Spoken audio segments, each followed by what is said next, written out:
When over 75% of UTME candidates in Nigeria scored below 200 out of 400, that is not just a statistics of failure, but it's an indictment, a loud, shameful alarm bell that we as a nation are actively manufacturing ignorance in an age where knowledge is capital. So let's not sugarcoat it, shall we? The latest JAMB results confirm what we've all whispered under our breaths and tweeted with every weary fingers. Nigeria's education system is collapsing, and no one in power seems alarmed enough to do anything radical about it. And we're not talking about a one-off year or a dip in performance. This is systemic rot, a slow, methodical, state-sanctioned intellectual genocide of our youth. Where are the emergency declarations? Where is the outrage? Where are the Senate probes, the executive memos, the televised panels on national curriculum reform? We declare states of emergency for flooding, cholera, River State, but who's counting? But somehow, the slow poisoning of our children's futures doesn't quite make the cut. Now, this crisis in our classrooms is not happening in a vacuum. How can you teach in a country where children are kidnapped from their dormitories, where teachers haven't been paid in months, and where schools are either too far, too dangerous, or too dilapidated to attend? In Katsina, Zamfara, Niger, and parts of Borno, the entire or some entire generations are growing up without structured schooling. Insecurity has rendered education an optional luxury. If you are not dodging bullets, you are dodging poverty. Children in these regions aren't just out of school, they are out of hope. And what of the so-called safe zones in Port Harcourt, Ibadan, Lagos? Even in urban areas, we've got overcrowded school classrooms, we've got poorly trained teachers, outdated syllabus, and even underfunded institutions, turning out graduates who can barely write a coherent sentence, yet are expected to compete globally. Not in this age of AI. I don't even think they can compute AI. So let's not even talk about our universities, by the way. At least the strikes have reduced for now, but decaying infrastructure persists. Graduates are without jobs. Parents who paid through their noses for tuition or have to sit by to watch their children join the long, snaking queues of underemployment and disillusionment. But perhaps the most damning part is this. We don't seem to care, not enough, if you ask me. We hold summits, launch white papers, cut ceremonial ribbons in photo ops that makes it to the spreads of magazines and newspapers that also make the evening news as well. But where is the policy that ensures a child in Gwaza has the same access to learning as a child in Lagos? Where is the will to make teachers a national priority, not an afterthought in the national budget? Let's tell ourselves the truth, and I'd like to start by telling the truth. An uneducated populace is easier to control, it's easier to exploit, and maybe, just maybe, the ruling class prefers it that way. I said it. Cough me. Because an educated child would ask questions. An educated youth will demand more. An educated citizen will not trade their vote for a bag of rice. I said it.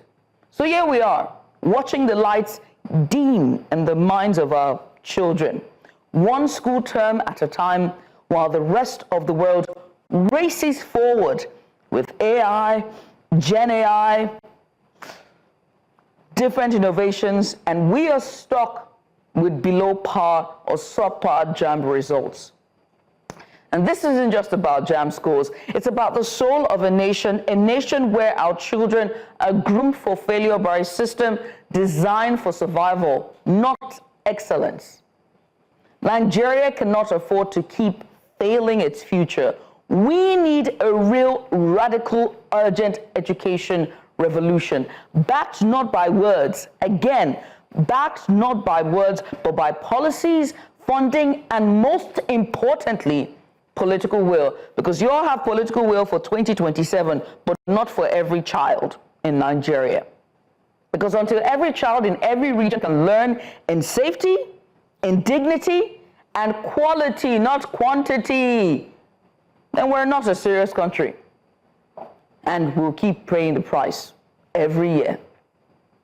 Anyway, welcome to Breakfast Extra, all right? And this time I have a special guest joining us because my usual, if I say sidekick, is going to come from my head. My usual companion is away on holiday, but not to worry, you're in safe hands because Dakbo is here with me, the Dapper Dakbo.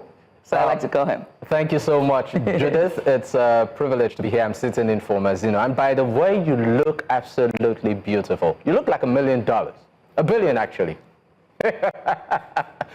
And talking about your intro, your prologue, very profound. Thank you. I don't know if, just give me like a few seconds to talk about my personal, life experience and why education, the right kind of education is pivotal. I say this, at various platforms. I thought I was a dull chap. And the reason is this. I started my educational journey, at least the conscious one, at a public school, boarding house, very dilapidated. More often than not, we hardly thought about classrooms and schoolwork. It was more survival. What do you eat? What do you drink?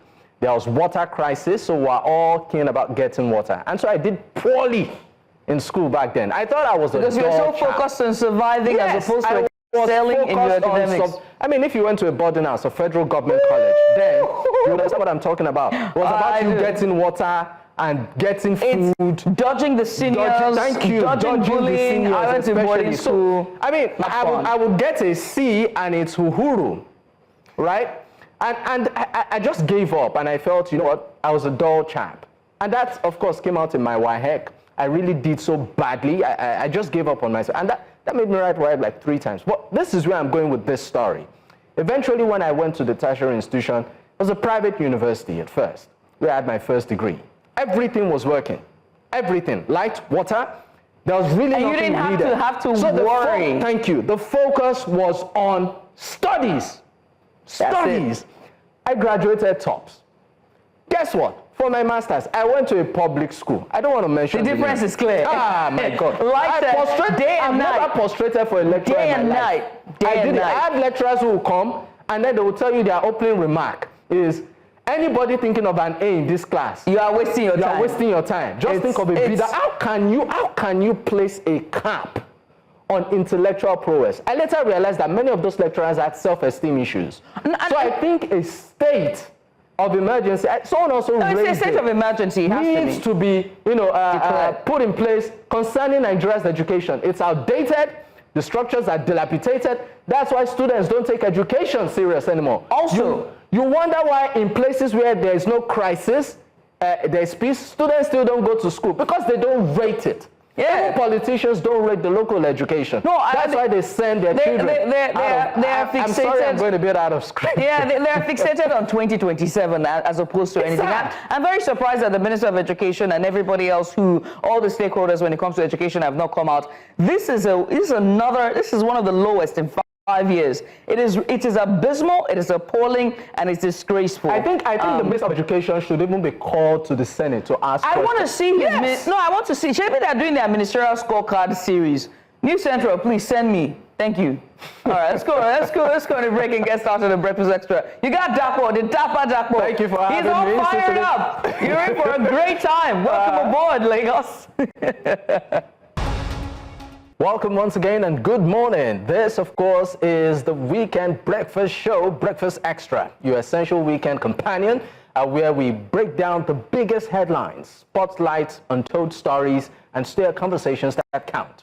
Here's what's coming up today. We'll begin with the big report and a sobering look at the scars of terror in Katsina State. Our correspondent, Jamil Mabai, takes us into the lives of families torn apart by relentless banditry, and no camps, no aid, just shattered dreams. He joins us live to unpack his report from the front lines of fear. Then in the big story, the numbers are in, and they are very much alarming. Over 75% of UTME candidates scored below 200 in the latest JAM results. I believe those of you that saw Judith's prologue would, of course, see a breakdown there. Now, what's going wrong in Nigeria's educational system? We speak to the head teacher of Holden Park School on what must change and fast. Also on the show, promoting local content. The Federal Executive Council has endorsed President Bola Ahmed Tinubu's Nigeria First policy, prioritizing local industry in public procurement. But can it truly boost the domestic economy? We ask a policy analyst and the president of the Koshofe Chamber of Commerce and Industry. And later, a chilling report, illegal mining and violence. It feels from Zamfara to Osun State, my hometown, and cost of Nigeria's unregulated gold rush in blood and broken communities. Join us for that hard-eating big story with insights from SBM Intelligence, a grassroots advocate, and a local miner. It's truth, contest, and clarity all packed in today's show. Welcome. Let's get it started. Let's get started as always. Good morning, everyone. Good morning. Good morning. Dakwa Dakwa. That's what I call him. I call him Dakwa Dakwa. Dakwa, I mean, I wanted to say, first of all, like, it takes a lot of courage to share one story, right? Especially when, I mean, you being so honest and very open and saying that you had to write WAEC 3 times. Not everyone gets to share that story. So I must commend you for that strength as well. Thank you. To be able to share that. But also to also say that one of the reasons why we have the education system that we have is that the teachers that we have are teachers who are not passionate about teaching.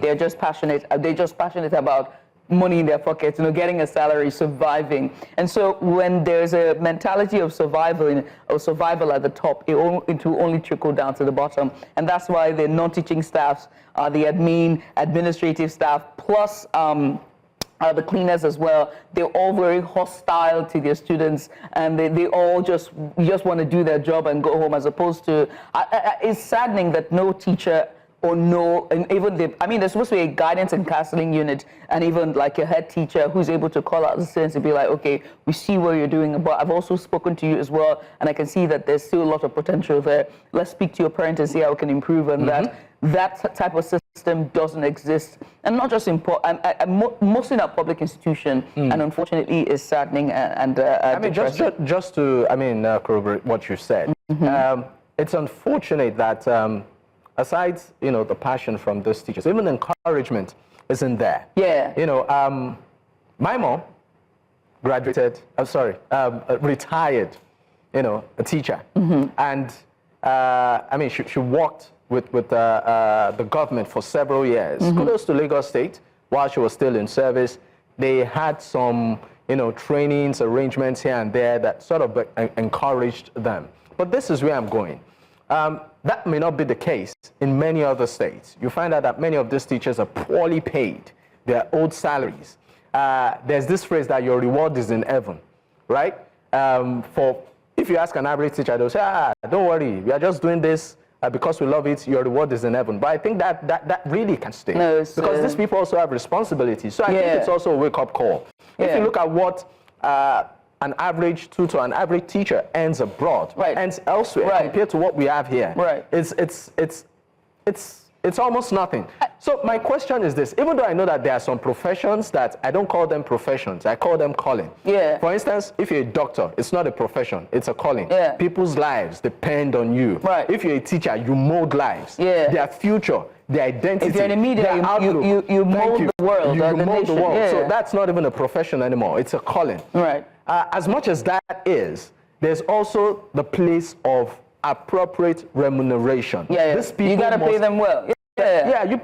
You must make these people feel that they're a part of society. You don't just wait till maybe at the end of the day when you settle every ministry and we have the teachers, okay, give them the crumbs. And again, we got to be fair, and I hate that this job forces us to be fair sometimes, because I would like to clamming on just one side, right? There's also the part of the parents as well. And the society plays a huge role. We glorify get rich quick. We have our social media In fact, I don't like Facebook. I've said it a gazillion times. I am not on Facebook, not a big fan of Facebook, not a big fan of Instagram. There are certain platforms I'm not on. And that's because it's really just a lens into the average mindset of the Nigerian society, of the Nigerian person. Just the average mindset. What we make go viral is questionable. Do you know what I mean? Yes. Like, what we make go, the people that we glorify and platform is very questionable. There are certain individuals that I cannot watch because as I'm watching, I believe my brain is shrinking. And this is not just me being elitist or anything, because even my father, there's an individual who was in the news, you know, in the EFCC, conference of the EFCC, and I was talking to my friend, and I said, oh, by the way, who is ABC? You know who I'm talking about? Yeah. And then when he said that, I'm like, oh, I got it, but the apple didn't fall far from the tree. But that's exactly that. And I think the parents also need to hold a large portion of this blame. Same with the society as well. We have a problem. Your children are not picking up books. They would rather be YouTubers. You'd rather be, you know, on social media. They'd rather become influencers. Like, what we glorify and aspire to is the reason for those jam numbers. That's what I'm going to say. Really, really important. It's really important. I mean, just before we move on, for parents at home, please, the school is not an escape from your responsibility. Don't leave it at the footstep of the teachers. I mean, my mom, right now, because I'm an adult, she shares stories with me. Imagine a student. She was telling me back then, said a student then, armed policemen came to pick up a secondary school from areas. You know what it means for your case to get to Ikeja headquarters. That's how terrible, you know, for words of words. And it goes back to the roots. No, it's the roots. It's always the roots. The family. So please, parents, pay attention to your kids. Don't put them in school and feel my job is done. My job is done. It's the teachers. Anyway, let's move away from that, shall we? Let's talk about another issue that is affecting Nigeria, and that's insecurity. It is grappling across the state. Now, as Nigeria continues to grapple with insecurity on multiple fronts, from banditry to kidnapping and organized crime, the institution at the heart of enforcing internal security is once again under public scrutiny. This time, it's not about operational lapses, but about the money, public funds to be exact. Several civil society organizations are calling for an urgent investigation into a 66 billion naira contract allegedly awarded for police uniforms, raising questions about transparency, procurement practices, and the role of oversight in the Nigeria police force. Now, in the wake of mounting allegations and finger-pointing, these advocacy groups are demanding more than statements. They are demanding accountability. Our correspondent Sumaya Abubakar brings us this report all the way from Abuja. Take a look. Of insurgency, banditry, and violent crime.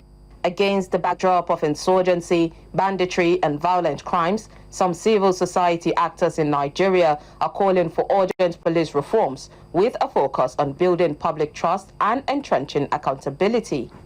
This conversation is more than reforms on paper.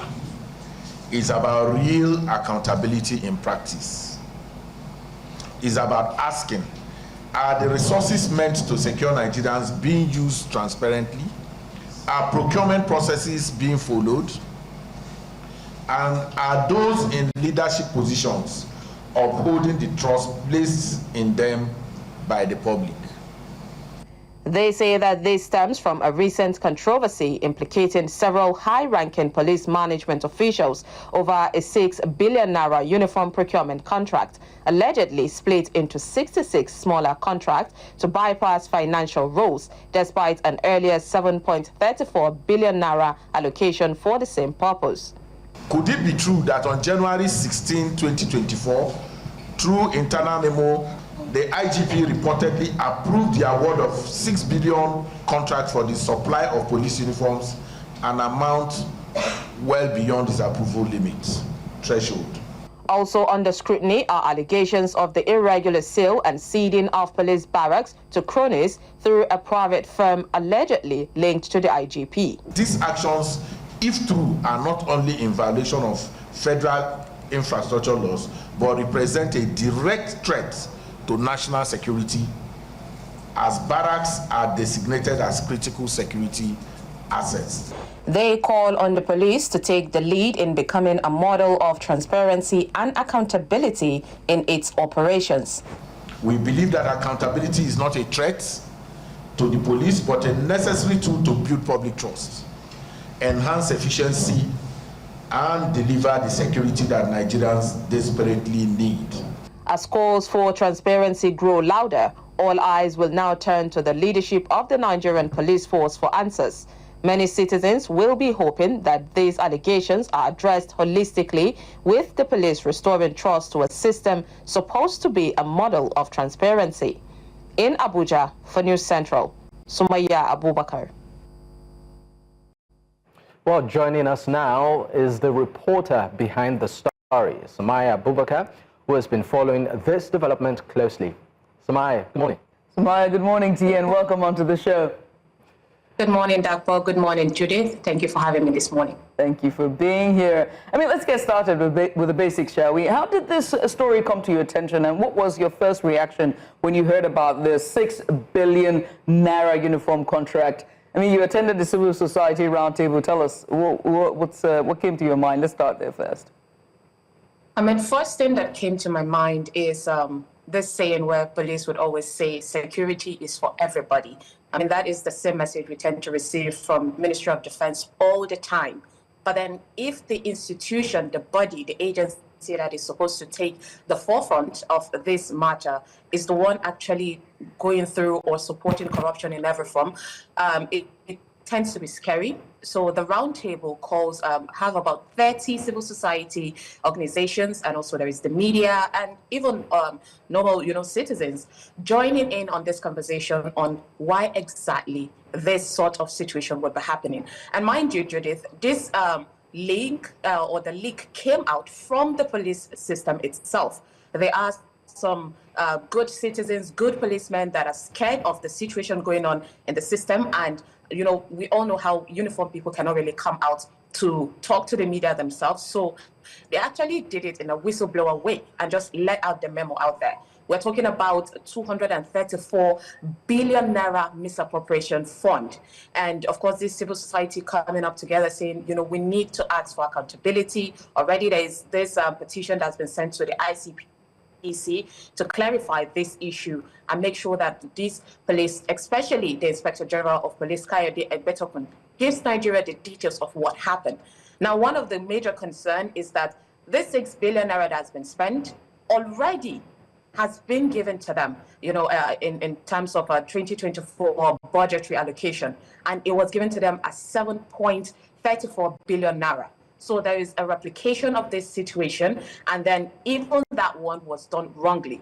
And apart from this, we also have another issue of the selling of barracks. Now, according to the civil societies, they did their due diligence, which was going around some barracks, some in Kano. We have one especially in Jabi, where they say they went there and it has been created into 2 gates.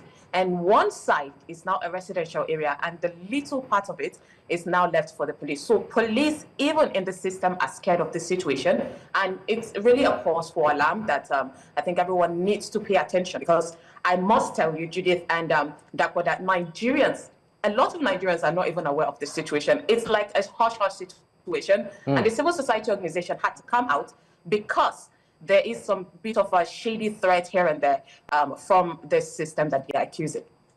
I mean, you've raised some concerns in your analysis. You talked about selling, if I got that correctly, of barracks, if I got that well. I mean, from your investigation, have you also noticed any red flags, in the process? Well, absolutely. We got our first-hand information from, like I said, the civil society, and they gave details of their findings. It's not just what the memo that was leaked said. It's about them making their own rounds, making their own findings. And yes, there's been really concern. People that were also there, citizens, said they noticed that. Now, of course, the people that are truly in the system, which is the police, which of course Nigerians are calling on better reforms for the police system. They need the uniforms because there's been rumors that even police themselves have to buy their own uniforms and all of that. And housing is also another problem for them. So if the government is increasing the allocation for the police to give a better housing for these people so that they will at least be proud to say we are serving our country, and Nigerians would feel, oh, we've done our own part in giving these people better situation and better living condition, then there should be a deeper dive into it. So yes, there's been a lot of research and thoughts put into this, and the findings are not seen to write home about, because there is this link that allegedly the IGP is selling these properties to families and cronies, and it's not really speaking well about the entire police system of Nigeria at a time where they are the one that's supposed to fight corruption. This huge allegation is hitting the system. I mean, during the roundtable discussion, or the roundtables, civil society roundtable in Abuja, where you attended, were there any officials from the Nigerian police force? Were they there to also make the case as well? Have there been any statement put out by them regarding this memo?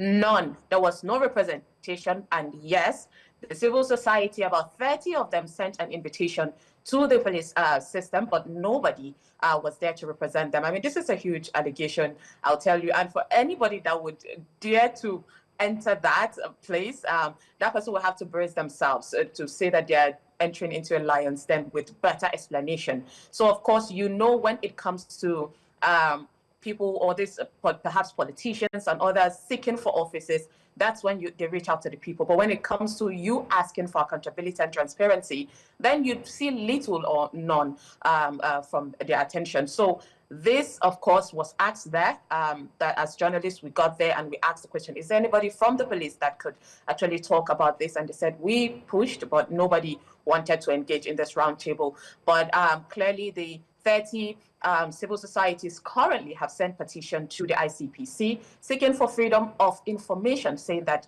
Nigerians deserve to know what is happening and deserve accountability. And it says that this is not a hit on the police system at all, but this is a huge allegation that has been sent the way of the officials of this system. So these high officials need to answer to it, because we all know that our police are still not getting the best services and money for their services, and even other infrastructures that they need in order to have a better life and serve their country better. Mm. I mean, this, of course, is not the first time financial, allegations have been raised. But do you think, I mean, from the body language, particularly, of the stakeholders, do you think that this will be different in terms of reaction and actions? Absolutely. I would say I was really impressed by this roundtable that was even called on in the first place. About this is not one civil society. We're not just hearing, oh, Serap are calling, but we're hearing about 30 civil societies calling, and there is massive engagement involving the media and even some citizens to push for this. So this is different, but I'm hoping there would be some political will to push and make sure Nigerians hold these people accountable, because we're talking about huge money out here. We are still going by the roadside, and some of our police personnel are still asking for peanuts. Last time I traveled to Kano, all through you get stopped by every junction and somebody is waiting for you to give him little. When, of course, Nigerians are also not fighting for themselves alone, but for this personnel, saying that they need a better reforms in the whole system. So if at all we continue to do that, I feel it would encourage the good policemen in the service and hold people accountable. But yes, from what I've seen, the picture is really encouraging, and we're hoping it continues that way. And of course, we're hoping the necessary, organizations, the agency, that's the ICPC, would take this thing seriously and hold people accountable. EFCC should also be involved in this case. Mm. I also have to ask at this point, as they're calling for a probe, who are the stakeholders or the agencies? Is it the EFCC they're asking for more probe? Which institution are they asking to probe this 6 billion naira that have slipped through the cracks? And also, what next if the probe happens? They're calling for institutional reforms. What next after that probe? Right now, currently, petition has been sent to the ICPC. That's the International, I beg your pardon, that's the International Corrupt Practices Commission to check on this matter. And this ICPC is supposed to make its necessary findings, because we all know if these civil societies are the one pushing for the probe, it's going to be a delay, there's going to be a lot of drags, and nothing might really be put out there for them. But then if the body in charge of searching for corruption and holding people accountable is one to do due diligence in this, then of course this would come out. And what the civil societies are asking for is, if at all this comes out and this is, the whole allegation turns out to be true, then the people involved in this allegation needs to be held accountable. There needs to be penalty. If you want to set an example, or if you want the system to run, then there has to be leading by example. So these people should be held accountable, and we've seen how the president has extended the IGP Kayode Egbetokun's tenure, and if at all it's true, then this has to be halted, and of course given to the best people that have the country at heart. Right. I must say thank you for just taking out time to join us, Sumaya. I wish you could go further, and we do hope that just a final remarks, if you can, for 30 seconds. What's your call to Nigerians at this time when it comes to this? Is a huge issue when it comes to transparency, especially with security agencies and security institutions. Probes, money's being slipped, money's meant for uniforms and situations like this, but somehow it slips through the crack. What should Nigerians be looking out for? Just very quickly, 30 seconds if you can.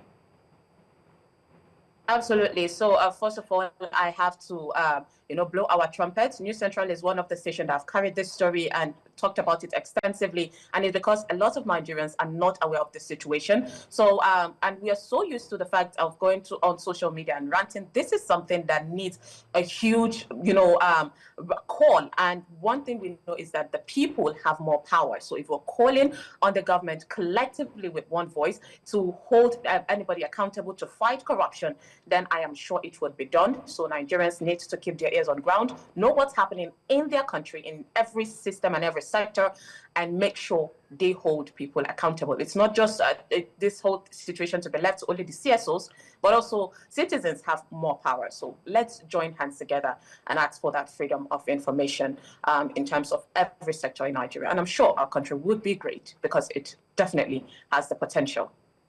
Sumaya, very insightful thoughts and very insightful details. We thank you so much for the story, for going behind, and also thank you for bringing us this report and bringing it to the fore. It's very important as well. Appreciate you for all the hard work you're doing, and thank you for joining us this morning. Sumaya Abubakar, she is our reporter live from Abuja, giving us just a bit of insight following the probe by CSRs, just sounding an alarm on a 6 billion naira seem to have lost through the cracks. Let's go to a short break, shall we? When we return, it's going to be education, and this time the UTME results that have shocked Nigerians, shocked our quarters, and asking for reforms in the Nigerian sector, education sector. But first, that break. Stay with us. Welcome to the big story. It's been described as a national red flag and a damning reflection of Nigeria's education system. This year's Unified Tertiary Matriculation Examination, also known as the UTME results, are in, and the numbers are nothing short of alarming. According to the Joint Admissions and Matriculation Board, over 75% of candidates scored below 200 out of a possible 400.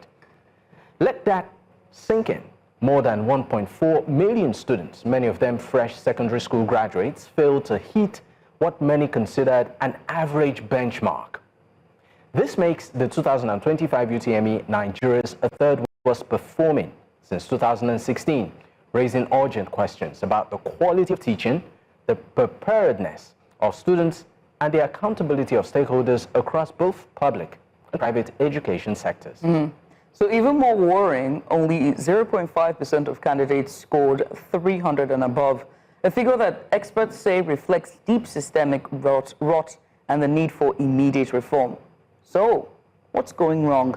And more importantly, how can it be fixed?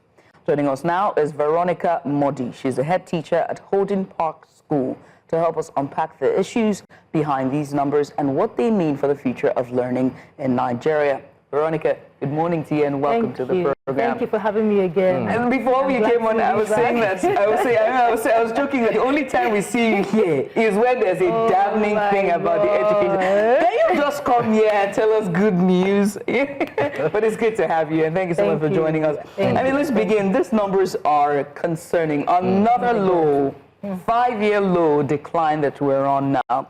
As an educationist, were you shocked? Or does this reflect something, I mean, we're not talking about? Thank you. Now, sincerely, the figures are shocking.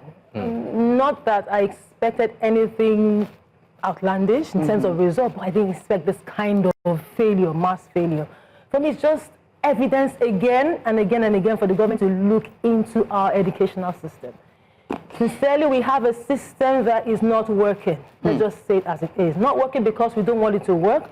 Not working because it can't work, is because we are not making it to work. So it starts from the preparation, right down to the quality of teaching and learning happening in the classroom. So when I saw the whole, LinkedIn, children slinging mud at their teachers as a reason to fail, I'm a teacher, and I said, I take responsibility. Yes, I am a teacher, and sincerely, the failure of students starts first for the child.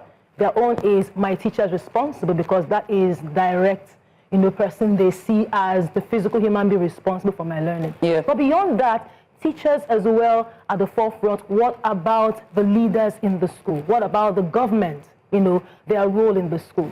So some of the things that could be responsible for this is our clear, move as not to prepare well or plan for things like this. Systems fail when there is no preparation.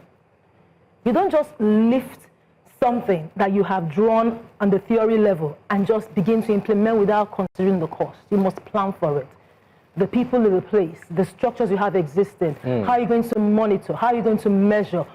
What happens before the D-Day, which is the day of the exam, is the number one thing when it comes to success or failure. You prepare ahead, not on the day of the exam or after the exams are done, results are out. You're not like, this is the reason. No, it could have been prevented if proper planning. You said that quite a number of factors are responsible. Let's look at it also from the angle of the syllabus or the curriculum. The world is moving at, jet speed. And right now we are talking about AI. The conversation seems to snowball into AI and all of that.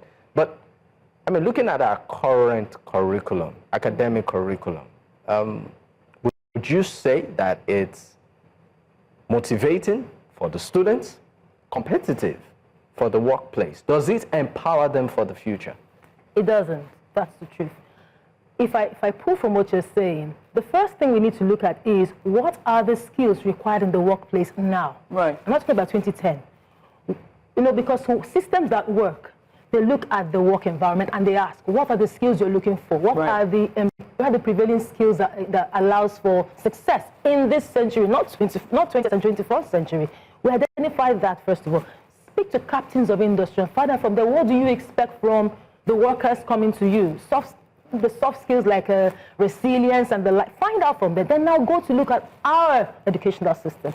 Is it developing the skills in the children? If it is, because there are levels to it. There's emerging, there's developing. There's a place where you're secured with the skill, and there's a place where you actually gain mastery. So we always stop at the emerging. Even the developing, I always ask, are we truly developing skills? Is that emerging? Are we emerging? Are we coming from? We're just emerging. We're still waking up. We're still waking up. Baby step, baby step. It's always baby step. So a lot of these children, now if you even come to AI, as simple as use of technology, how many of our schools, sincerely, have candidates that can use technology properly? I mean, that would even take me to the question of many of these exams now are CBT. So they go to special, is it, I don't know what they call it, tech centers. Yes, the tech centers, and then they are put before a computer and all of that. So infrastructural issues are there, and then even the child's know-how. So talking about technological awareness and all of that, would you also say this might have played a factor in this number that we are seeing? Yes. I was privileged in the days when cyber cafes were reigning. I walked into a few of them, and I always like to sit back and watch them. A lot of them don't even understand the prompts on the screen. As simple as clicking submit, move forward. They don't know. Only a small fraction understand how the system works. I wonder if this is indicting on JAMB as well, right? Because they should, if you look at all the schools, I don't know if it was, I think it was a set after my set or 3 sets after my set. The educational body, and I think it was also TEFON as well, decided to stay, and it stopped.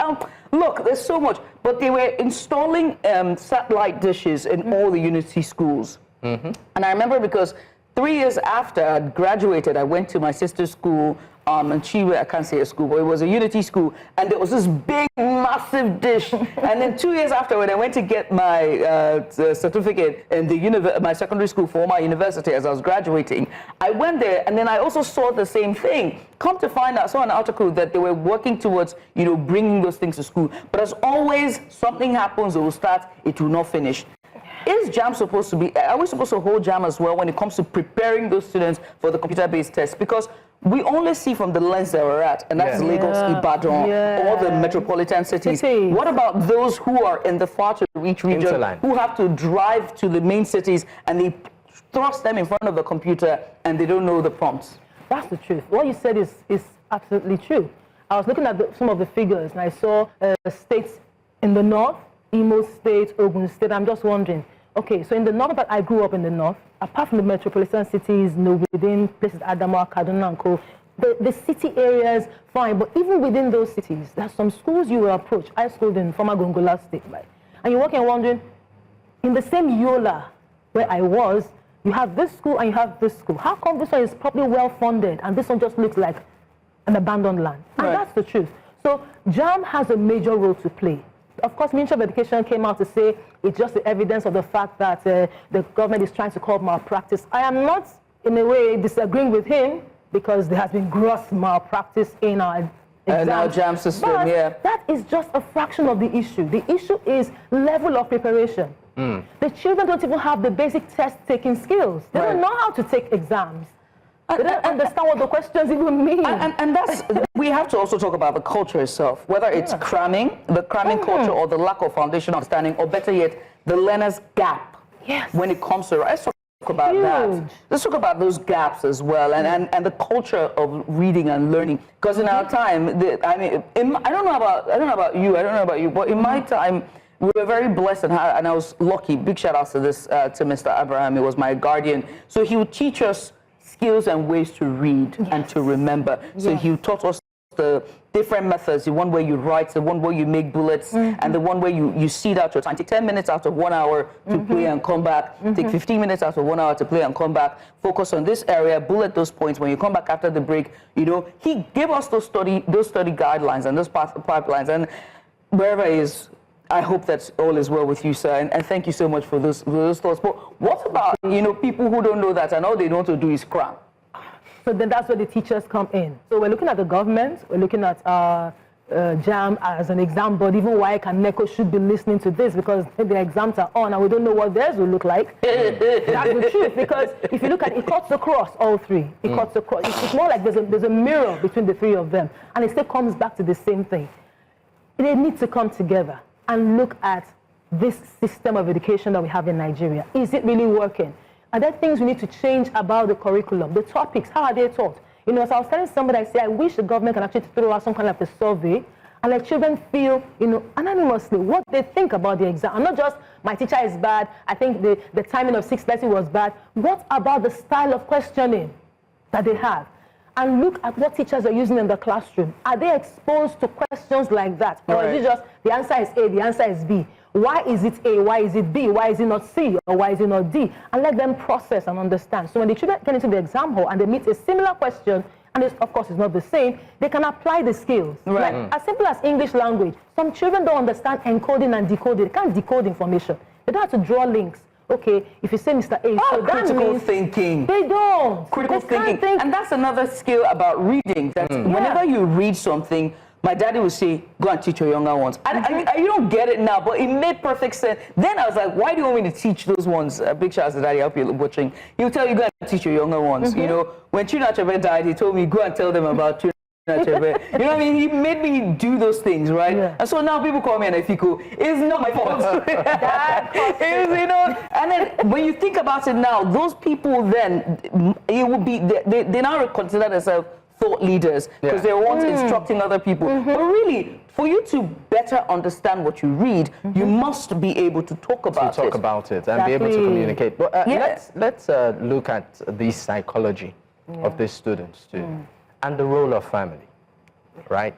At the beginning of the show, we talked about, you know, the rots and everything, and how families, parents should not see the school as an escape, you know, for themselves. They dump their kids there, and they feel it's the responsibility of the teacher. So the role of the family in all of this, and the psychology of many of these kids. Do you think that many of them are in the right mental space, given the pressure from society, the pressure from social media, and the pressure from family, and even the economy, to want to stay in school? Social cultural issues as well. Yeah. Now, social cultural issues never go away. It's everywhere. In the US, UK, it's everywhere. The high expectations that parents have from schools or teachers can never, it's here forever. Because something in them believes if you are the teacher, that word is a big word in their head. You are teaching my child. I have paid fees, and it's your responsibility to teach my child. There's nothing you can do. The moment you tell them, they're bringing it back to you. But they also forget that they're also teachers, because the first learning starts from the home. And there's always a sandwich to a child's learning. Something should be coming from the house. So the environment the child is growing in, the structures you have in your house to support your child with, as simple as when you come back to school, you eat your lunch, you take your shower, you eat your lunch, you have CS, and then you do your homework, and then we do so. That structure is important in the house. Right. You must ask your child, what did you do in school today? Or what did you enjoy about school today? While you're cooking in the kitchen, ask your child questions. What did you do in math today? Did you find the questions difficult? No. Why did you? Those kind of questions, they help children process or debrief in their head what happened in school. And it has a way of reinforcing learning. Oh, I scored so well in my, let's say, physics paper. Wow, beautiful. What do you know? What did you do right that made you feel you did so well? And the child can identify what was excellent about their practice to have scored 100. You've reinforced something. Right. Next time when he's attempting a fixed exam, he comes with the confidence of, wow, I did so well the last time. My parents were happy about it. They gave me a pat on the back, because children are largely So reward system. The reward system is so important. We have to go bring the news, but is there a change in parenting from our time and now that millennials are parents? Is there a change? And I think I've had this conversation so many times, even when I was on radio. Millennial parenting, Gen Z parenting, and baby boomer parenting, completely different. Baby boomers, when they were parenting, it was helicopters. I mean, our parents are baby boomers. They were helicopter parenting. They are hovering over their children. Gen X, they sort of reward. But millennials, I don't know if it's trauma. They just said, you know what? My parents beat me. Have free will and do as you will. Do you get what I mean? And I don't know if it's a style, if that's metamorphosed. Exactly. They've changed. And for me, what's happening there is every generation is criticizing the previous one. So we all, as human nature, look out for what was bad about the way my parents trained me. I don't want my child to experience that. But in that, you always forget that there was profit in the way they trained you, because it made you who you are. So you get your own side, say, I'm not going to stress my child. I'm going to let them do what they want. I'm not going to choose their career. I won't choose their subjects. That is true. But where's the guidance? So if you're not careful, you just pull away. Where is the guidance? Give them the freedom. I don't want them to stifle me like my parents did. And now I am this very boxed up person. I want my child to be free to express themselves. True. But we forget that a child is a child, and then the adult is adult. So now we now have our Gen Z, and we have Gen Alpha coming, by the way. I love those ones. Those ones are out there. On point children are coming to meet us in the road. Now, so Gen Zs are now like, all you people, the way you do your things, we don't take it. We can't take. We don't tolerate. They have a sense of intolerance. Look, I think. But the question is, where do you draw the line between guidance and hovering? Which is a rhetorical question that I'll leave here. Let's go on a short break, shall we, so we can bring you breakfast headlines after the break. After the news, we continue with this conversation on education, parenting, and the future of education for Nigeria. But first, the breakfast news. Stay with us.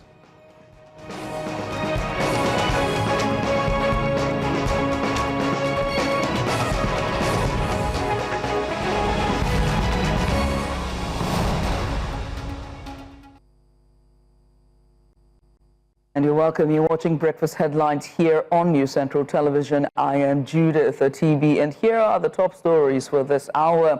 The Federal High Court in Abuja has adjourned the trial of former Kogi State Governor Yahaya Bello to June 26th. Justice Emeka Nwoti issued the adjournment after heated arguments between the prosecution and defense teams over the Economic and Financial Crimes Commission's request to cross-examine its witness. The dispute followed the conclusion of cross-examination by the defense of the third prosecution witness, and that is Nicholas Ojeomo, an internal auditor at the American International School, Abuja. EFCC counsel and senior advocate of Nigeria, Olukayode Enitan, sought to cross-examine the witness on the content of a Federal Capital Territory High Court judgment contained in a document already admitted in evidence. However, defense counsel and senior advocate of Nigeria, Joseph Dauda, objected, citing the Evidence Act and arguing that the prosecution cannot cross-examine its own witness without first declaring him hostile. Now to education, where the United Nations Children Fund has confirmed it will no longer be able to provide critical educational funding and supplies due to severe funding shortages. The announcement came during a high-level gathering in Maiduguri to mark the launch of the second phase of the multi-year resilience program under the Education Cannot Wait program aimed at boosting education resilience in Borno, Yobe, and Adamawa. News Central's Umar Kirawa has the report. Out-of-school children remains a challenge in conflict-affected communities in Nigeria's northeast. UNICEF and officials from the Borno, Yobe, and Adamawa state government gathered in Maiduguri to launch a $15 million second phase of the multi-year resilience program. Education Cannot Wait. I know that ECW will not have the funds to give more money for the multi-year resilience programs. This is it. No more funds after this. And I think I was talking with the Honourable Commissioner earlier. The global development sector is changing rapidly. UNICEF has to cut our staff globally by 20% by the end of June. And I've been challenging my staff here in Maiduguri to really work with the 3 states to ask what are the sustainable efforts that we can best support you with. One decision from one person has changed everything. So if we are going to change,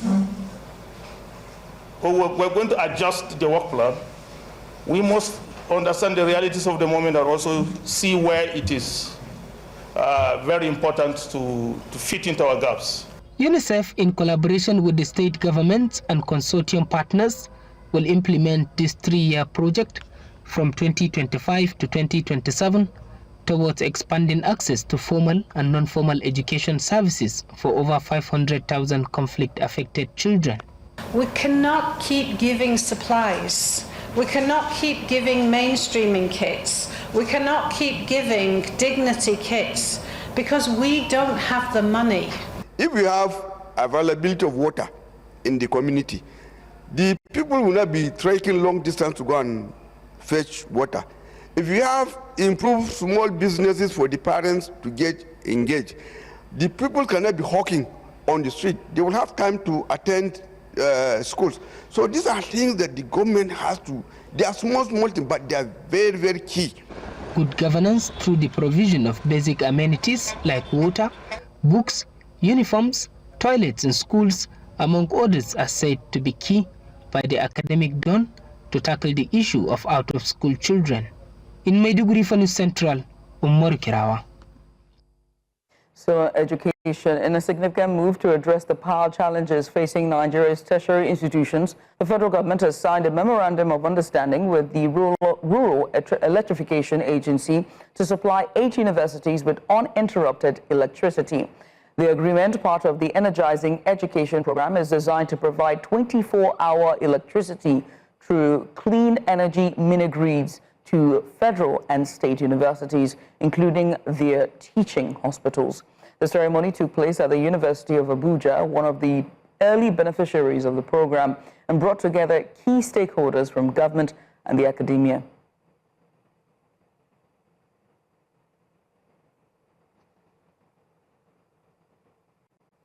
Côte d'Ivoire's main opposition party has claimed that the government is trying to silence dissent before upcoming presidential elections as crowds gather to protest his ban from standing.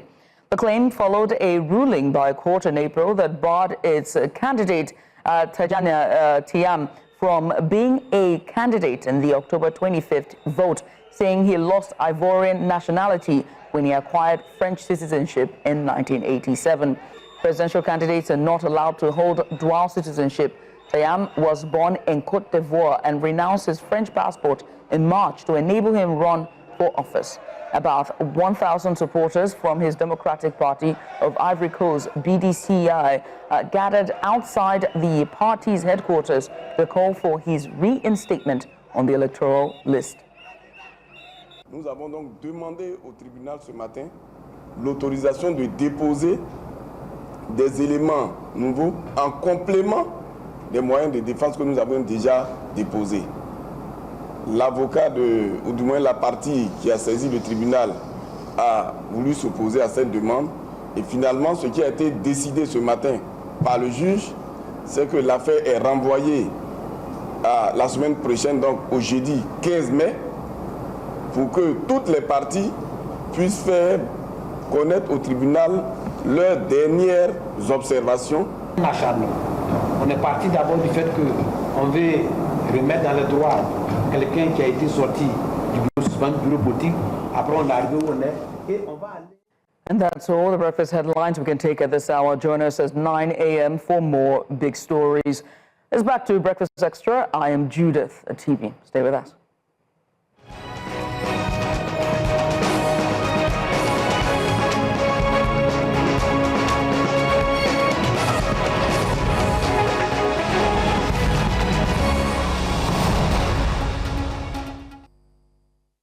It's still Breakfast Extra. Thank you for staying with us. Let's get back to the conversation on education and, of course, the recent UTME results that has sparked reaction.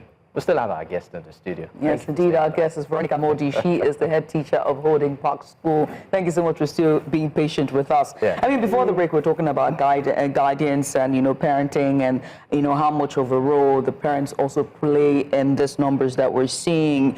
But I also have to talk about investment as well. Although we've seen the budget, from 2022, we're seeing a bit of more small percentile being added to the budget, yearly or fiscal year budget on education. Is that enough? Given that we just saw in the news that the United Development Fund for Education for Children, I think is UNICEF on education, they're saying that after this year, no more funding because of thanks to the USAID and all the budget cuts and the America First policy by President Trump. How's it going to affect our education? It's definitely going to affect us because Nigeria is largely a dependent society. We depend more than we actually on aid. Do. So for me, I think this is a wake-up call for us to know that you can't depend on someone forever. You need to think about how you can be self-reliant. So government should definitely increase the budget for education because that's the future of the country. It's to invest more into training of teachers, infrastructure, equipping schools with resources, and even this IT thing, because you said you're going the CBT way, using computer-based testing system, then you need to ensure the schools have access to working systems and the teachers are well equipped to help the children. You need to also include ways for them to have exam bodies have sample papers where children can practice in the classroom. Is it part of their testing system in the classroom? They use computers to do simple work in the classroom. I know Lagos State has moved away. They now have tablets for teachers, and they can do lesson planning and co. But other states in Nigeria don't have. They're far to reach places. The border towns. They don't. So all those measures should be in place because that's where the preparation comes. And it should be proper monitoring. How are they using this? Is it still the same route learning of cram and pour? Because we really need to deal with that for our children.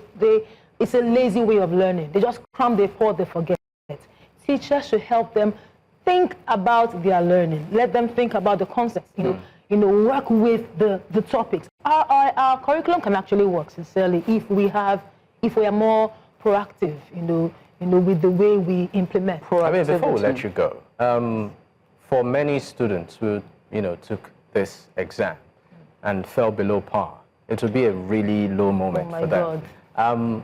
So my question goes to borders around handling, permit me to use the word, failure on the part of the student, the role of the school, and the role of parents here.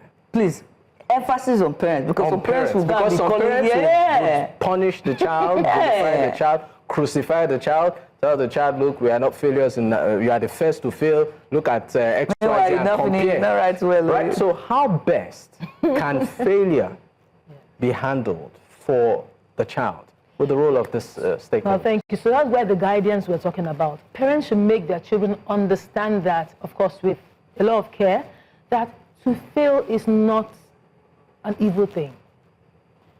If you fail, because we have this signpost in our minds or in the atmosphere that failure is not an option. It's something that is ingrained in I'll use the word Nigerian. You cannot fail. After all the money I'm spending on you, you cannot fail. But failure does happen. Right. So a lot of us don't even know how to deal with failure. As children, you fail a test, you come back home, in your mind, my mother is going to flog me, and truly you're going to get strokes of cane for it. So I'm just wondering, the strokes of cane, are you punishing the child for failing, or are you? So parents should think about ways of, with this situation, every family should have a good talk, because the child is in the center of it. They're emotionally burdened, they're unhappy, they're worried about, that means I'm going to sit at home for the next one year. Yeah. How am I going to, the shame of being the one who could not pass JAM, being among, no matter the numbers, if it's two people that pass, the parents will be like, why couldn't you have been the two that made the highest score? Now we have over how many that got above 300, and the parents are like, with all the TV you're watching in my house, all the food you're eating in my house, all the money I'm spending at the special center, you still could not make that cut. I don't know why parents talk to their children as if they're doing them a favor. The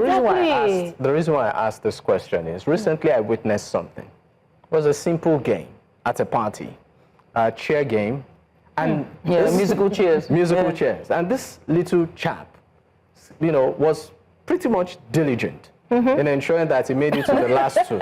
Have you ever seen me play musical chairs? I might be that kid. Yeah, so he was diligent till he became the final two. Yeah, it's the same as me. And then he did everything. Dance, did I stole the chair at the end. And then at the end of the day, the lady won. Oh my God. Do you know the way he handled it? I was shocked. Oh, wow. He was crying and he kept saying, I was going for the kill. Little boy. The parents could not contain him. Nobody in the party could. They took him out, locked him inside. He came out, said, I wanted to beat up this child. And it goes on to that question of how to train children, how to teach them that, look, if you are let down, if you fail, if you're disappointed, it's not the end of the world, right? It's part of life. You dust off and you move on. I don't think that a parent can teach a child that failure is part of the process, except the parent themselves understand that failure is part of the process. So I think parents also need to understand that failure is part of the process. And not all of them do. And that failure is not the end, and it's not in an indictment that child is a failure. Yes. But before we leave, because I know that we have to quickly wrap this thing up. Looking at the stats, it reads that 50.29% or 50.29% of the candidates scored between 160 to 199. Not everyone will excel educationally. Not everyone will excel in academia. I think let's also talk about diversifying our education sector in and of itself. Vocational skills, and also the importance of guidance and counseling and child psychology and therapy in this situation, so that people can understand where children's strengths lie and how early that they can diversify. Because from these numbers, it's looking like not that 50.29% shouldn't be universities. It's a huge number. It's a huge number. Polytechnics. Yes. So what you said is true. So I think what the government should be thinking about now is not going around saying, look, it means the system is fail-proof. That means malpractice has been curbed. Yes, malpractice may have been caught, but we still had centers of what they're saying, the blacklisting that means they haven't really solved malpractice. So vocational schools, very important. I'm a strong advocate of it. We have technical schools in Nigeria. What's happening to them? They just look like collector center. Nothing's happening.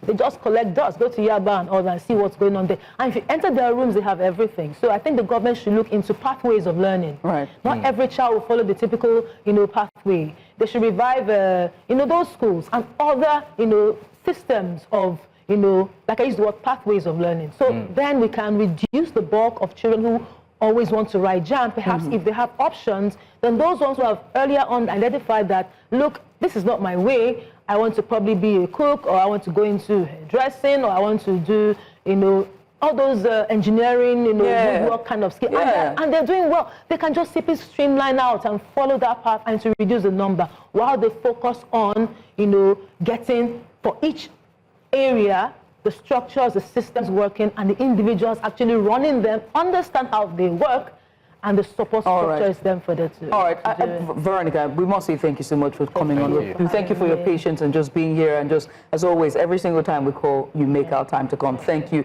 And also, this is a call to the education, the Ministry of Education, but most importantly, the Ministry of, I think, National Orientation. I think now is the time that both, systems or both institutions come together to glamorize vocational training, glamorize, vocational trade.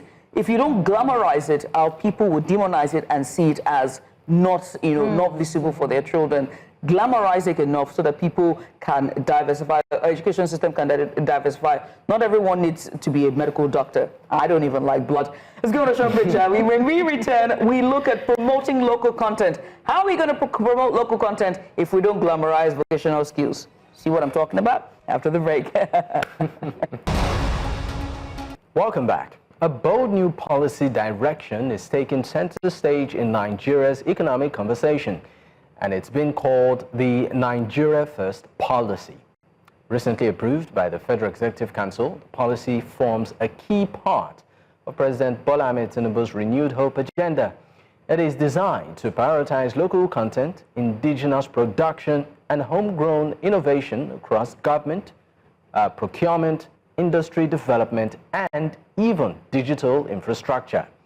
From local cloud computing to manufacturing, this policy seeks to give Nigerian businesses a fighting chance in a marketplace often flooded with foreign alternatives.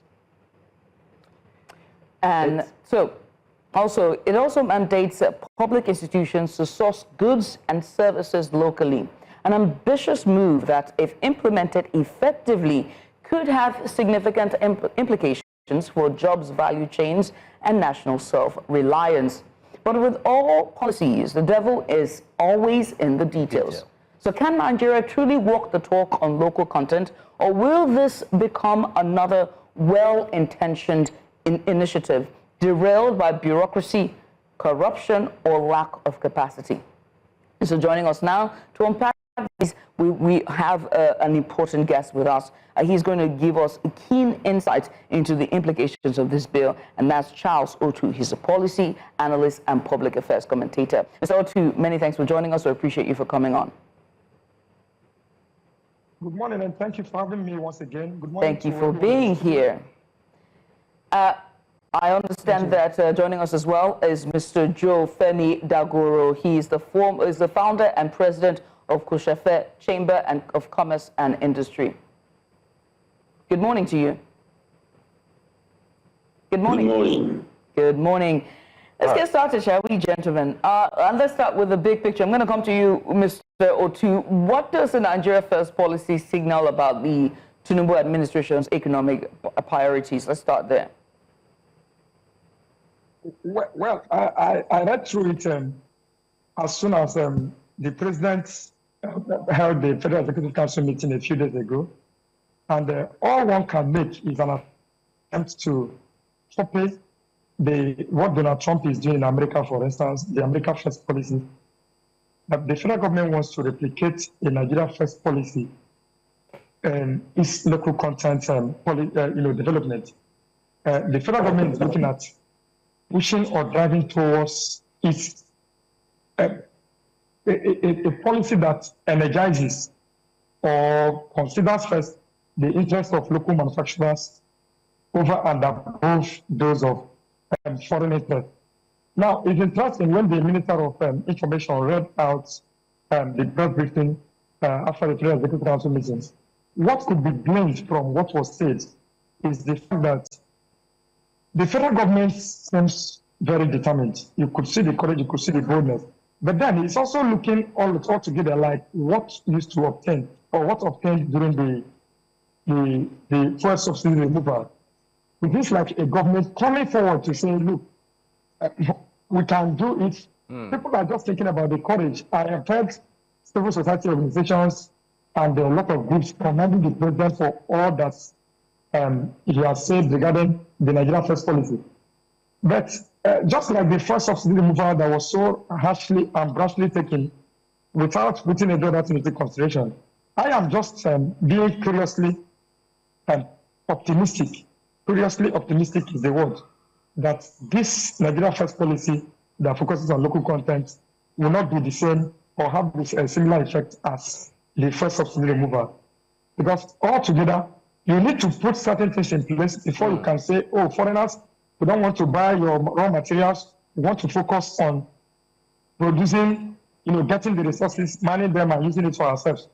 There must be certain things in place. The question is, have the federal government put those things in place? All right. I mean, these are topical questions, Charles. Talking about electricity is not in place, and a lot of other factors. All right. Okay. Now, talking about putting the cart before the horse, if I get your analysis well, but I'd like to absolutely. I'd like to bring Mr. Dagro into this conversation. Are we ripe for this? We know that this is not the first time a policy like this has been implemented. We know that in the last administration there was buy the naira. There was a particular administration, maybe good luck, right? Buy the naira, buy Nigeria, grow the naira, right? Policies engineered towards encouraging domestic output. At the end of the day, hoping that we rub off on the economy and boost our local economy. What's your take on this, Mr. Dagro? You see, basically, we cannot say because we have Nigeria first policy, we will not import or we will not trade with foreign countries. We have allies. We belong to the World Trade Organization. What the program is going to be about is let us consider patronizing homemade products before thinking of buying foreign made. You see, that said, there could be a lot of policies in the past, and there could be a lot of policies still yet to come. But what I see is, number one, Nigeria First is about the image, first of all. It's about the brand. It's about the country. This is a country of about 250 million. I don't know what the accurate census is right now. But then if we look at that and we have loads and loads of products locally, the complaint will always be, these products are not of good quality. These products are fake. There will be a lot of complaints about all these products. But I just want us to start pushing this policy right from the top. If you have innocent motors in Nigeria, these automobiles are being exported to Sierra Leone and some other places. Let's begin to patronize it. We have other products in Nigeria right now that they can compete favorably well with other foreign products. So these are the things we have to begin to see. If we look at our textile industry, we have to grow the textile industry and begin to use what we have locally. Look at what our tailors or what our designers are coming out with, and we are exporting them. Look at what Nigeria has turned out to be, Ashoke. And look at our music. You know, when you say Nigeria First, it's a lot and lot and lot that we have to do. It's a brand. Nigeria is a brand. Let us take it as a brand. And let us say, look, if we have this brand, so whether you say it has been mismanaged, tarnished, or whatever, let us now start promoting it locally. Let us begin to understand that we appreciate our products. That's the first thing. We have to appreciate our products before any other person appreciates our product. Once we begin to appreciate our products as Nigerians, every other thing will follow. And then when we are exporting, we'll begin to export. China did not just start just one day. India did not just start one day. Korea and all this other, even America first that we're talking about. But you see, it is the mindset of the people. It is the mindset of the leaders and the citizens of the country. So when we say promoting local content, let's promote local content of quality, local content of good price, local content of good value. These are the things that will promote our progress. These are the things that will drive the economy of Nigeria. We have to look at it from that. Let us you made a salient point. I'm sorry to interrupt your line of thought. You made a salient point when you said it's the mindset, and that Nigerians should, start patronizing and promoting its local produce. And you said it should start from the top. What do you think can be done to sort of re-engineer this mindset to boost confidence in our local produce? Let me just give a very practical example here. If you go to buy rice, for instance, you will hear, this is local rice and this is foreign rice. The foreign rice is more expensive. The local rice is cheaper, but some will tell you it will have snow, right? So what can we do to sort of boost that confidence in our local, to re-engineer that mindset to say, look, and an average American is proud to say, oh, that car is American engineered. What can we do to sort of, encourage and boost that mindset for us to believe in our own? What can be done? Lately, when you talk about American products, lately we have understood clearly that even iPhone was not, it's not being made or produced in America. So a lot of all these products are, yes, made American companies, but they're not being made there. So that is just by the way. What we have to do, like I said, is to begin to bring quality into our local products. We have to begin to produce quality products. Look at what this gentleman is doing, this company that are producing these wires. I've forgotten the name, they do the advert regularly. If you see people, the local engineers are beginning to patronize it. They don't even want to buy the imported one because the gentleman knew, or the company, they knew what we need here. If you produce your electrical gadgets here, you take note of our electricity issue. If you produce so many things, you have to take note of. So it is for us to begin to produce quality products. We have to, even when we're exporting, one of the problems we have in exporting our products is just lack of quality. So once we improve,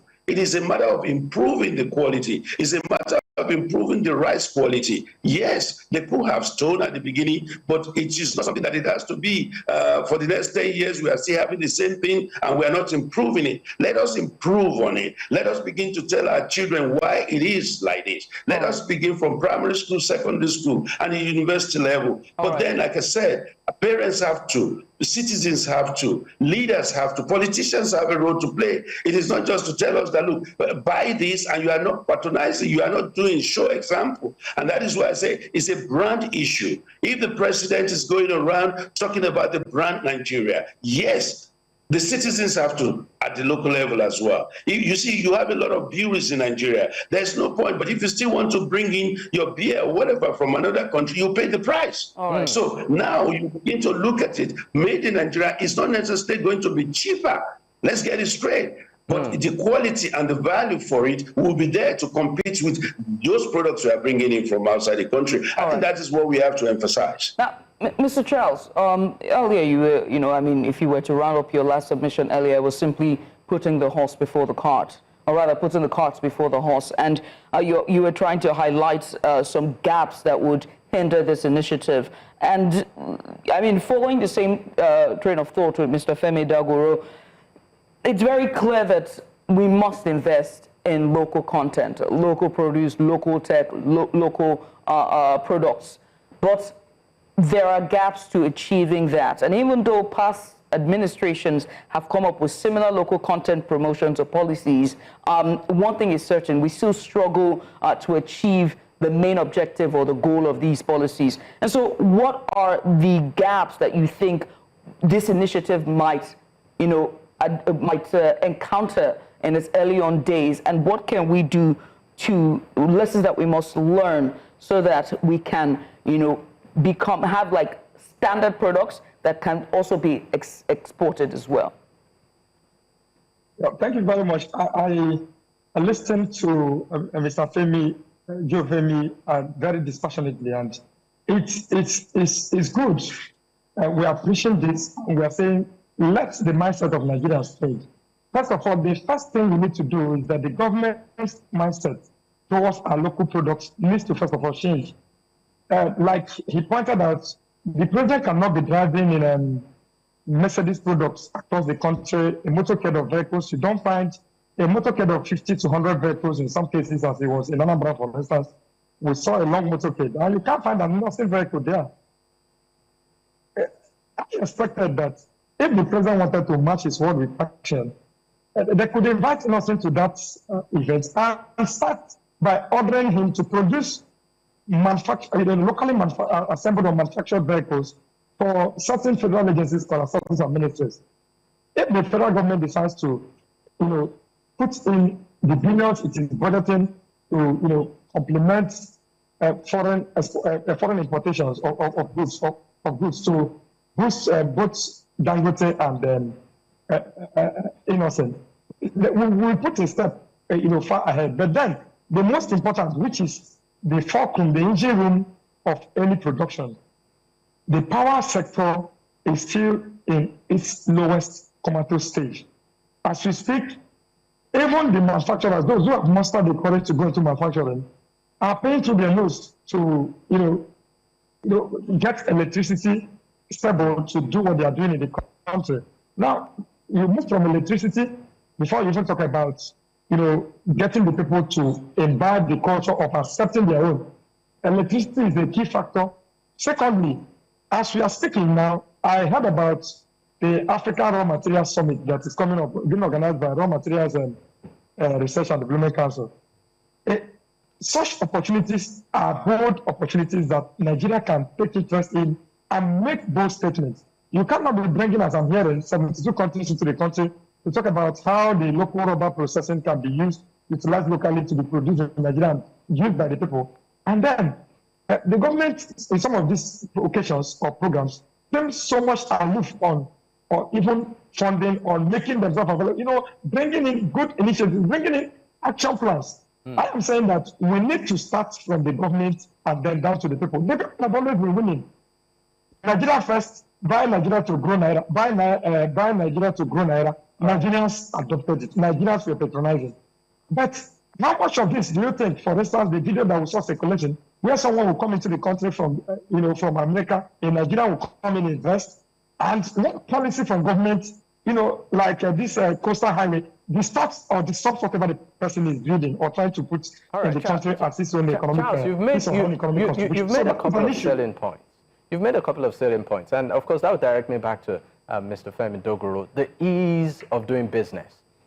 As a young, entrepreneur in Nigeria, the bulk of us, or the businesses here, small and medium scale businesses. How easy is it to not just set up a business right now in Nigeria, but also to sustain it? To scale it. Access to loans. Look at what happened with in Lekki, the coastal highway, and the businesses as a result of that just died naturally.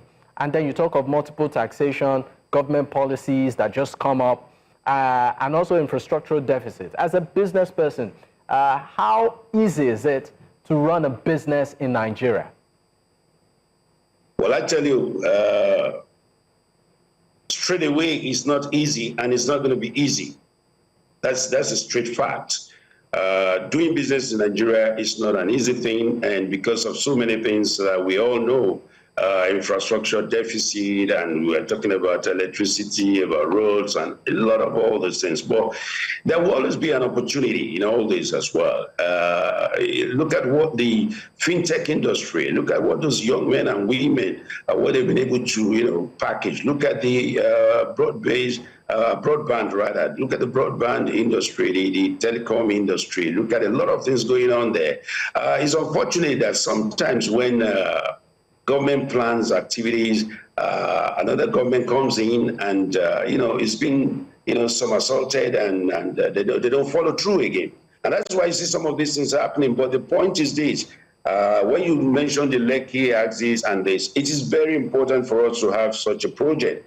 And then when you are doing that kind of a project all over the world, I tell you, I don't know wherever you will read that such a project will come up and it will affect structures, buildings, businesses. And it is just the issue of compensation. Are these people going to be compensated? Are they there, on the right side before? Have they been warned? Have they been issued letters to let them know? Have they been met? So all these things have to be looked into. It is not just to condemn and say, they wrecked all these businesses. And yes, I'm a businessman and I head a chambers, but the point is this: businesses cannot be made so easy the way we are looking at it. And it's unfortunate, very, very unfortunate. I see a lot of businesses that because of band A in electricity or band B, most businesses are running low or closing down. It's unfortunate. But the thing is this: it might take us some few years to really achieve the goal or part of the goals of doing business, making it a lot more easy. So now the point is, even to register your company, it shouldn't be a problem to register a company. A simple registration should not be more than 24 hours.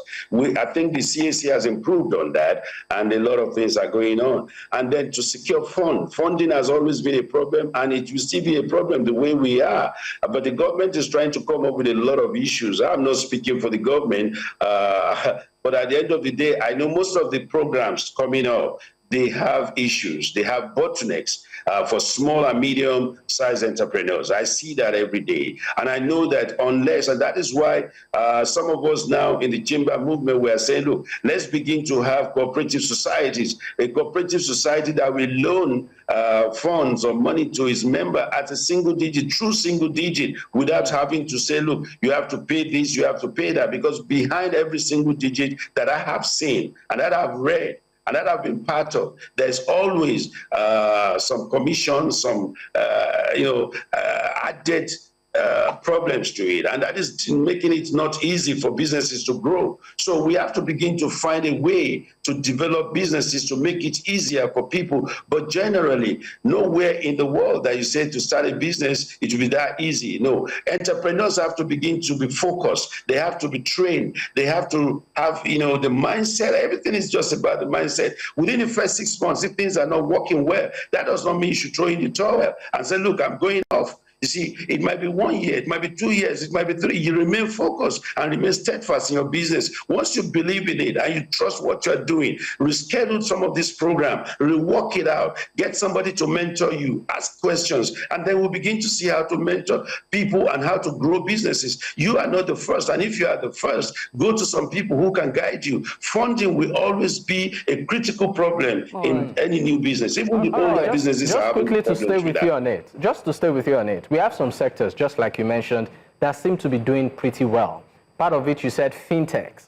Then another sector is even the content creation part, entertainment. Right now, Nigeria's entertainment export is wild. Even foreign artists want to sound African. There's a particular movie now that is out in the US and is, I think, second top rated now, made strong reference to the Nigerian culture as part of its production. So, Sinners. I didn't want to give the marketing, but it's okay. Yeah, so my question to you is this. Are there models that can be copied from those sectors to other sectors? What is it that those guys might be doing right that you think it's enviable? And do you think that those sectors are milked enough? I think the problem is this: we talk too much about theories and theories and theories. We have a lot of seminars, a lot of summits, and all these things here and there. Look at what is going on now in Cross River. If I'm right, the cocoa boys or the chocolate boys, most people going back to the roots and having their lands given to them by their royal fathers to plant cocoa, and they're doing well. So I think we have to find out. It is not just jumping on the bandwagon to say, okay, this person is now a singer overnight. You want to become Davido or you want to become Burna Boy. No, you see, people have to take their time. These guys too, they have paid their price.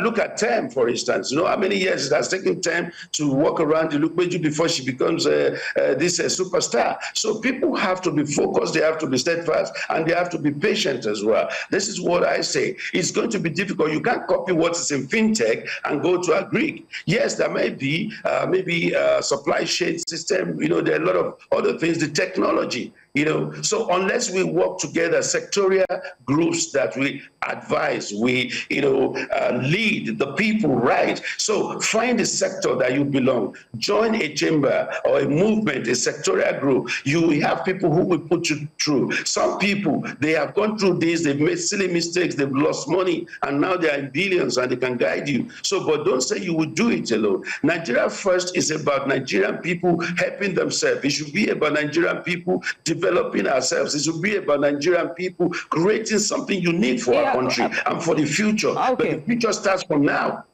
All right. If Nigerian people helping themselves, Nigerian people coming together and, improving on themselves and relying on one another and supporting themselves.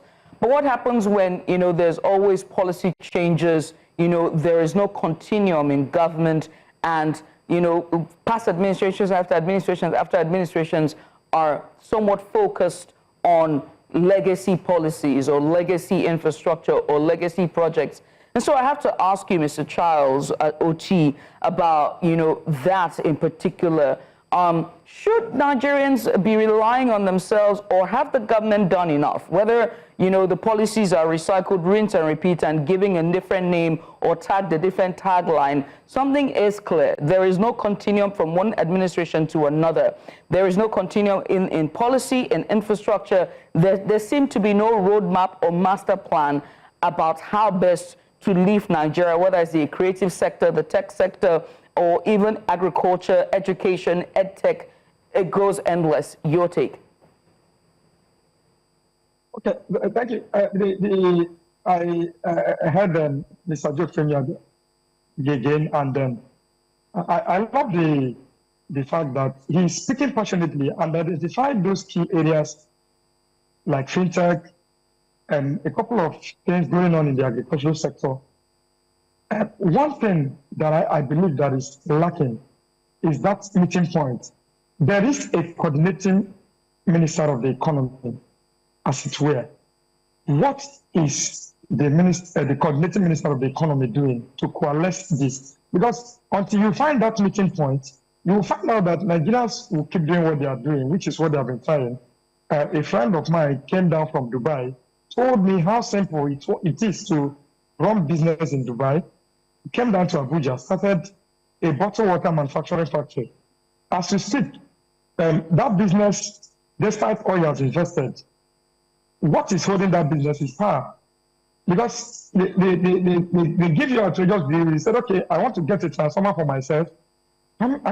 These are just things that ordinarily, economies that want to thrive and become indigenous, as it were, and copy what Trump is doing in America, we need to stabilize energy sector. The government needs to know that the buck stops on its table as far as the energy sector is concerned. Because even though you could say yes, even the local governments, 774 of them, would sort power according to the constitutional provisions, we empowering them to do so. A bulk of the energy provision and distribution in the country still lies on the government. And for Nigerians, we can only keep running in circles if that key issue, which is power, is not sorted. As we speak, I am speaking to you from my local community in Afikpo. I know the project I'm doing in Afikpo that brought me to Afikpo in faraway Borno State. This is a community that has been without power for more than a decade. In fact, the community has not known light since 2011 till now. Now, tell me how businesses would thrive here.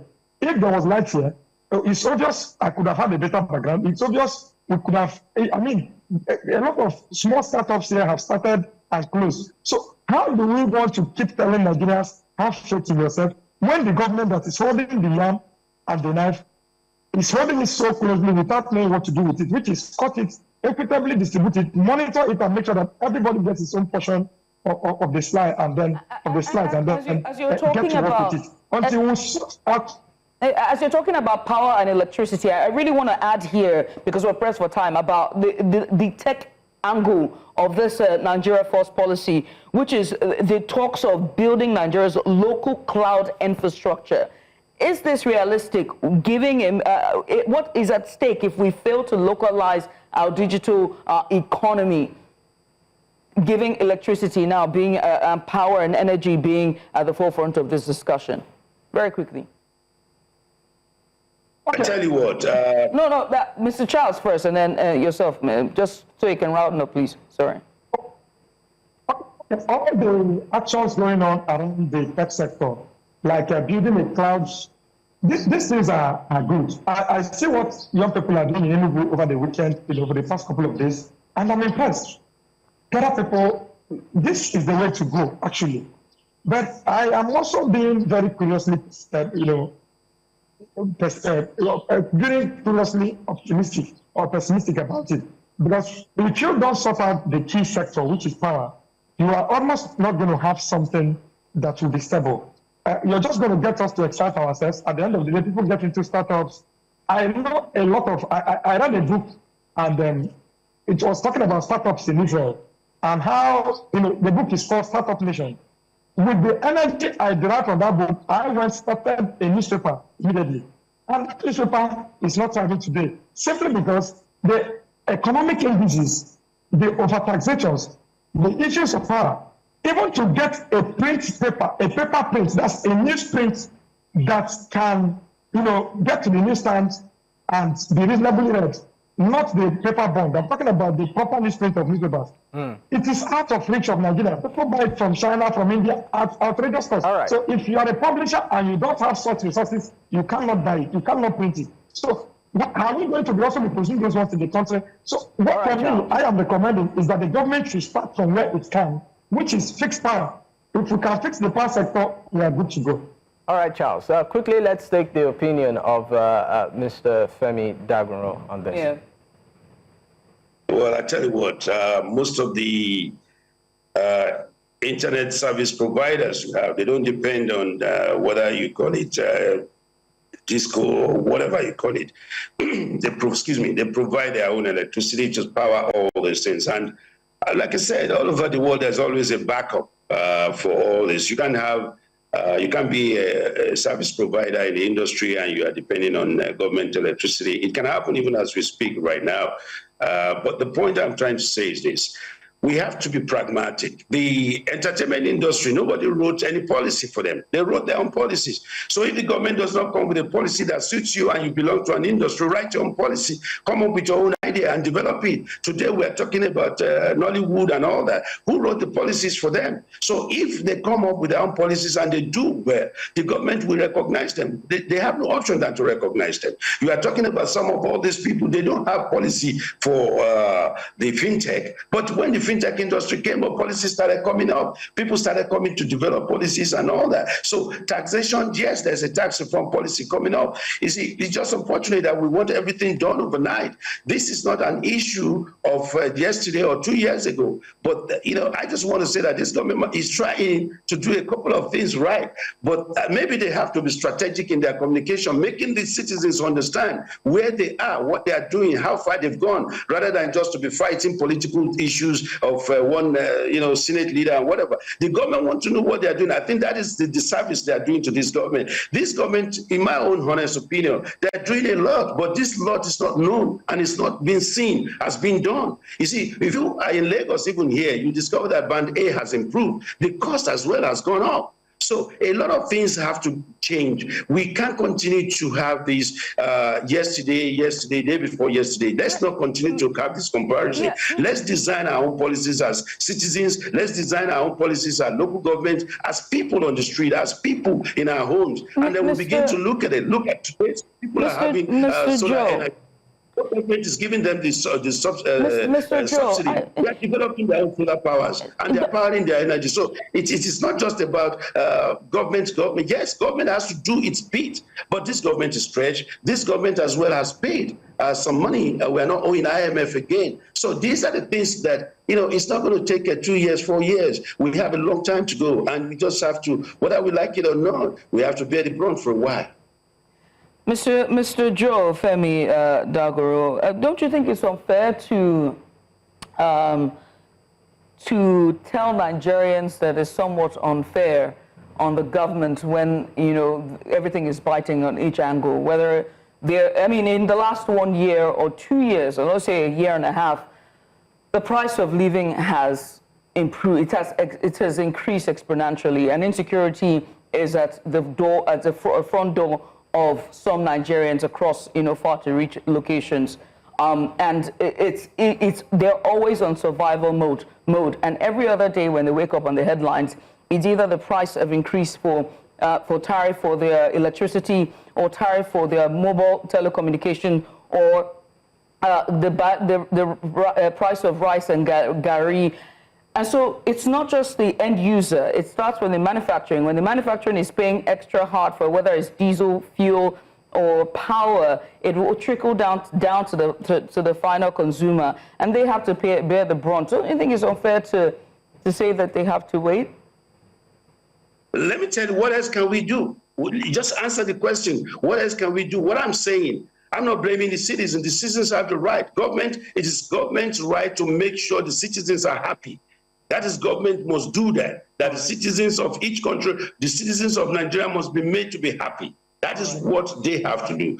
But in case this is not being done correctly or at the right time that is expected, we have to come together to say, listen, what can we do to assist them? But they too have to come and tell us what they're doing. If you have taken loan, what have you taken this loan for? How have you spent the loan? These are the questions we have to ask. And this is what the media too have to ask. You see, the thing is this, if we have to continue to be in the past to say everything, listen, I have a family, I run a business, I understand how it is to even pay electricity bill. I know the rents are high. Go to the market, I see all these things. I even buy in the market myself, not just my wife going to the market. I see the price of plantain, the price of mango. Unfortunately, I wish we could continue with this discussion, but we have to end things now. Thank you. We really need to go. Thank you. Let us begin to ask our leaders, how do you spend this money? Come out and tell us for how long are we going to bear it. All right. I wish we have enough time to continue, but we cannot. I want to say thank you, gentlemen, for coming on. We appreciate you for doing this with us, and we do hope that all stakeholders and all the parastatals are listening, and they were going to take charge when it comes to promoting a Nigeria First policy. Once again, gentlemen, thank you. Let's go on a short break. When we come back, we'll bring you breakfast headlines. Stay with us. Hello and welcome. You're watching News Central Television. It's time for us to bring you breakfast headlines. I am Judith TV, and here are the top stories at this hour. The protest by support staff at the Warri Refinery and Petrochemical Company in Delta State entered its 6th day on Friday, with workers accusing powerful interests within the oil and gas sector of deliberately sabotaging efforts to revive Nigeria's refineries. The disgruntled casual workers under NNPCL are demanding better welfare and formal recognition as essential personnel, insisting the refinery will remain inactive until their grievances are addressed. Protest leader Dafe Eho Mitedo stated that the workforce feels abandoned despite years of dedicated service. Now, he called on NNPCL's new group CEO Bashir Ojulari to urgently intervene, describing the current treatment as modern slavery. The protesters warned that without fair compensation and improved conditions, no amount of investment in the refinery would yield meaningful results. They also accused management of ignoring repeated warnings prior to the strike.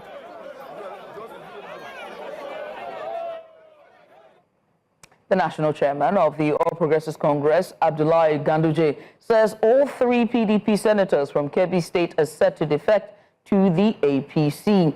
Speaking to reporters after meeting with President Bola Tinubu at the presidential villa, Ganduje said extensive discussions among Kebbi stakeholders led to the decision. He appealed alongside Kebbi Governor Nasir Idris and 3 senators, Adamu Aliuru, Yahaya Abdullahi, and Garba Maiduka. Ganduje stated that the president has given his full blessing to the planned defection, which he says will be formalized in the Senate by Tuesday. The APC chairman dismissed fears of a one-party state, saying the defections reflect the democratic choices of Nigerians. He added that managing political shift is part of the party's strength and constitutional right. Now, the importance of early warning systems has been identified as a critical factor in preventing crime and fostering sustainable, peaceful coexistence among people of diverse socio-cultural backgrounds. Now, this was one of the key messages from the General Officer commanding 3 Armored Division and Commander of Operation Safe Haven, Major General Folonsho Oyilola, during a stakeholders engagement held in Barkin Ladin local government area of Plateau State. News Central's Chizoba Anyowe has the report. Ladi, a local government area in north-central Nigeria's Plateau State, lies within the Plateau North Senatorial Zone and comprises 17 districts. The residents are predominantly farmers, thanks to the area's fertile land. Livestock herding is also a significant part of the local economy. Since 2001, Barkin Ladi has experienced waves of violent attacks, leaving over 1,000 people dead, many injured, and vast amounts of property destroyed. These attacks are attributed to what many describe as multidimensional factors, ranging from cattle rustling and farm destruction to underage grazing, night grazing, and livestock poisoning.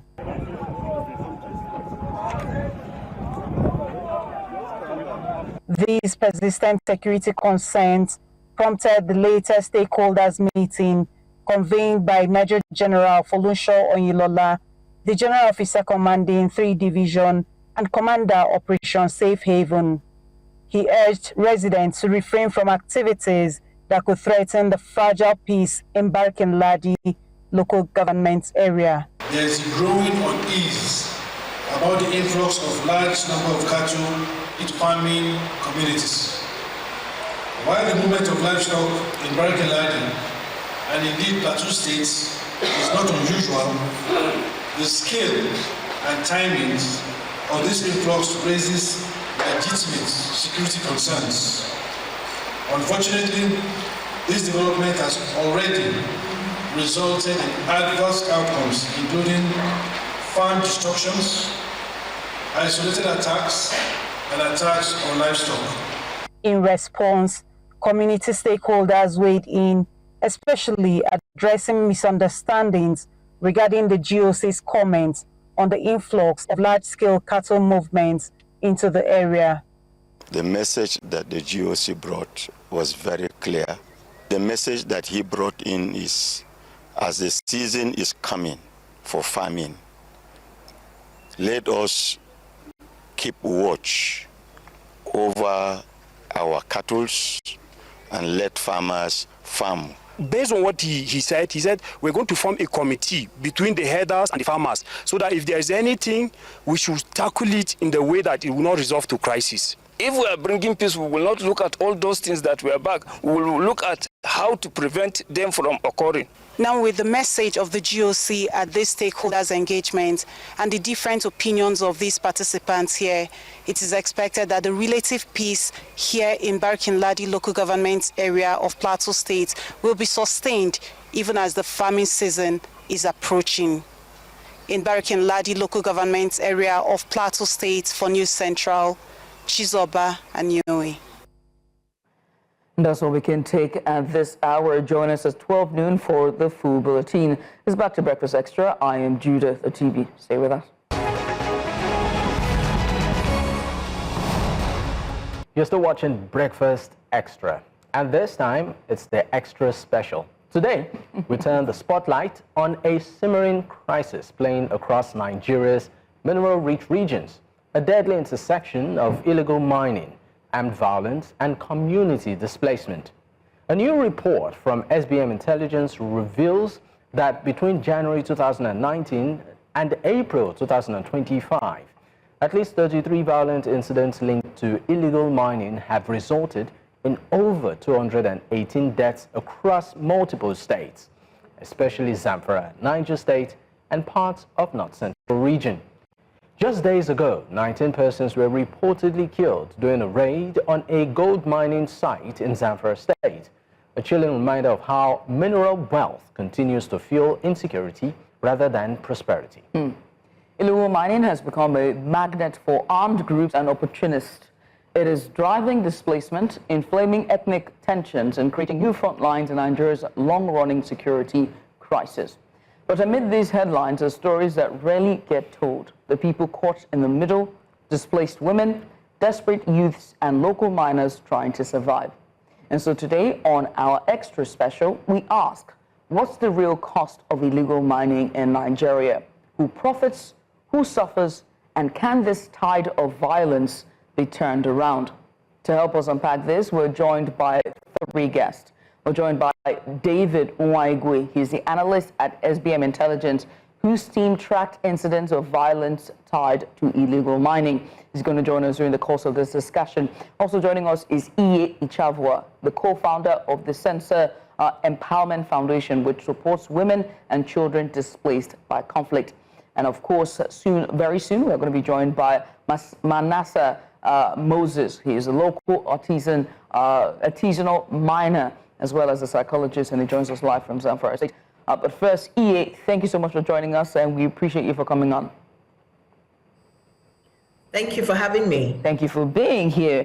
Iye, you were here last week, and we were talking about the crisis in the Middle Belt, and it was all-encompassing, from insecurity to, ethnic tensions and, community clashes and armed herdsmen. But this time, I would like to focus on what we're seeing as regarding illegal mining. So what we often hear about, the organization works closely with internally displaced women and families. How is illegal mining contributing to displacement and trauma in affected communities? So we've seen in the last few years just increasing mining activities in certain communities. Of course, it first started with Zamfara. And when Zamfara started a few years ago, we didn't really understand what was going on. For those of us in the humanitarian space who work in that area, until, as first time, one of the biggest challenges is also that a lot of the communities where this violence happens, the incidents are usually underreported. Sometimes for whether political reasons or inefficiency and incompetence on the part of some of our government actors, there are even media blackouts, and we don't really know what is happening. And we just hear trickles. Somebody may just put up a post, send a message, SOS, we're being attacked, and then they run. And so the pattern we see increasingly is that people in mining in areas where there are resources, of course, we don't even know there are these resources. I mean, a lot of people don't even know that all these resources are in our states, right? It's only recently as well, maybe in the last 10, 15 years in Nigeria, that we've started really paying attention to the geological wealth that we have under our ground, right?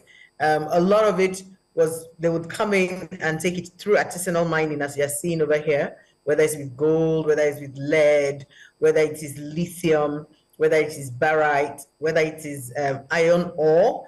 There's also what they call, as they're mining in the sand, they will get the gold, they may pick a gold piece with clay all around it. And there are some people who actually want the clay around it, because even with that clay, they have associated minerals. So there's a lot of stuff that even we, the local actors, and we who are community people, we have no idea what we have in our land. And others have come in, they've done the geological surveys, and bad faith actors coming and they pay terrorists to come in and displace the people and attack them sometimes under the guise of, oh, we want to grab the land for grazing, as we've seen in a lot of the Middle Belt. And in some instances also, we've also seen, of course, we understand now that, of course, we've seen what we're calling bandits, a very unfortunate term which came to popularity under the previous General Buhari administration, because they called it bandits, I believe, to downplay the seriousness of this. And so they wouldn't have to give it the force of response that was needed to be given. That's my view. And so we've been calling it banditry, but what we've seen is systematic terrorist attacks on villagers, on civilians. They come in, they massacre entire villages, people, families, and drive them out. And then they take over and start doing this mining, and they're exporting through illegal channels and so on and so forth. So we've seen quite a lot of that, and it's increasing. What's very interesting to note here is that I've seen a number of persons who have come on this program and always said either systemic attacks or terrorism or attacks, that's the word, or better yet, commodified chaos. But just so we can introduce David, we have David Nwaigwe. He's an analyst at SBM Intelligence, whose team tracked incidents of violence tied to illegal mining, and he joins us on. David, thank you so much for coming on. Earlier, we're showing visuals of mining, and I think that was Kaduna State, noted by our producer, and you can see those visuals on our on the screen now. And from what we can hear from our producers, these are footages from Kaduna State. Apparently, there's a much more better arrangement as regarding mining in the state. But one thing is clear, you can see that the persons doing the digging are most likely teenage boys or even preteen boys. But David, let me ask you, let's begin with your recent findings with SBM Intelligence. What patterns emerged from the data on violence across illegal mining? Were there any surprises in those states or in those findings? Yeah. Thank you so much for having me on. So from our findings, we see two consistent patterns of violence associated with mining in Nigeria. The first has to do with people that are basically coming to take over communities, take over villages, and they seek to kind of control by driving out the villagers, right? That's the pattern that we see a lot in the northern parts of Nigeria, where essentially those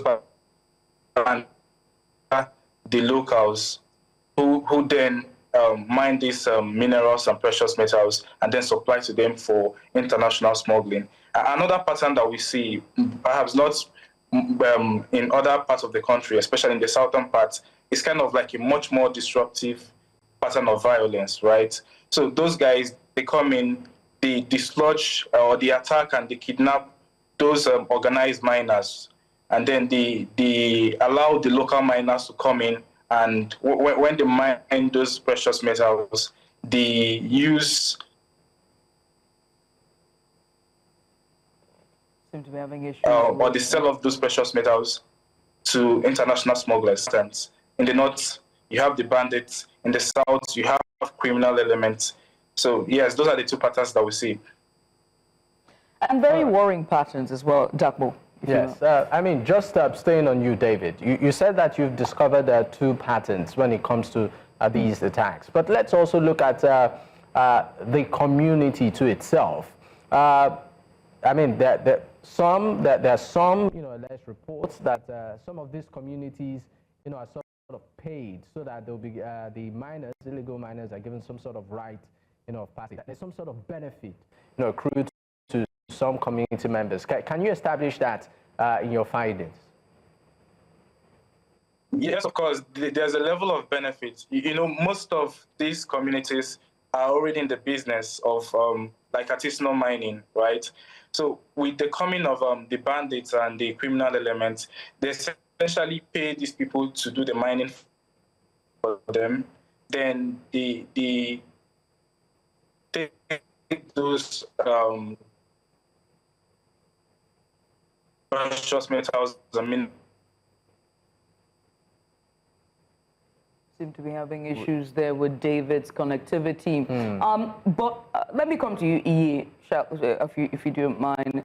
Zamfara seems to be the top of the list of on the list of hotspots, and it seems to have become the epicenter with a deadly mix of mining and insecurity.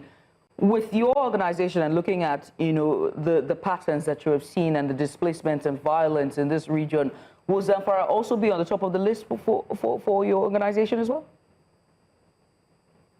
Not for interventions. In terms of humanitarian, so we would look at mainly just for research purposes to know what is going on. We've focused a lot of our attention more in terms of supporting people displaced in the Middle Belt area, and then also those who have fled down to Lagos State.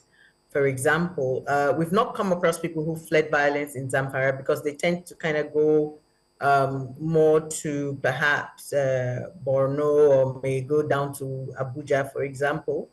But we know, and there's talks. We focus very much on those displaced in these other places. And that's simply because the Nigerian government has shown partiality to concentrating its humanitarian efforts in the Northeast.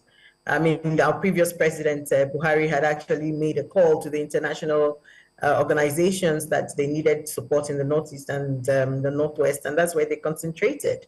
Despite a lot of NGOs calling their attention to the fact that there was also people who were displaced and fleeing from those areas down towards the Middle Belt and down towards the South, they didn't get as much attention, but we have them.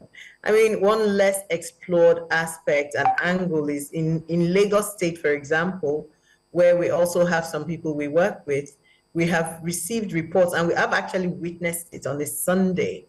If you're down towards that Lasu-Iba road, on a daily basis, there are trailers coming in with young men, women, children, on the daily, truckloads of them coming into Lagos, being brought into Lagos. I believe some of them are displaced. We've not had the studies, but some of them come with their motorbikes, that's the young men, and some have taken over the medians in some of our cities, especially in Lagos. You see them, they're there begging, the proliferation of those, and this is the fallout. But sometimes in Nigeria, we don't quite see how connected we all are. We're slow to see that sometimes. So we're thinking, it's up in the north, but impacting everywhere. I mean, if you look at the map that SBM Intel has also shown, you will see Osun State is one state that's highlighted there. Sorry, not Osun, Ondo. And what happened in Ondo, we can see the connection. They had some displacement activities there as well. And it's all linked. So it's very important we understand that even though Zamfara tops the list at the moment, we're all endangered. Every state in the nation is endangered if you have any kind of resource, because they just steal territory, small, as we say in pidgin English. So it's very important. Right. There's a lot of under-reporting too. So for example, I noticed on the SBM map, I was actually going to call their attention to it when I saw the report at first. I think they reported perhaps, local government in Benue, but in my local government, Kwande, there's displacement and there's some mining activity around there. I think I mentioned that last week, for gold, for lithium. And there's another community, I think somewhere near Api, which is sort of on your way from Makudi going to Otukpo, Enugu access. So there's a lot that we're not seeing reported. Right. And SBM is doing a great job, but we think the government, and that's why we have Ministry of Information. What are they doing? Let me stop there. No, don't stop. You're supposed to give me a good job. I was about to, to go in that direction.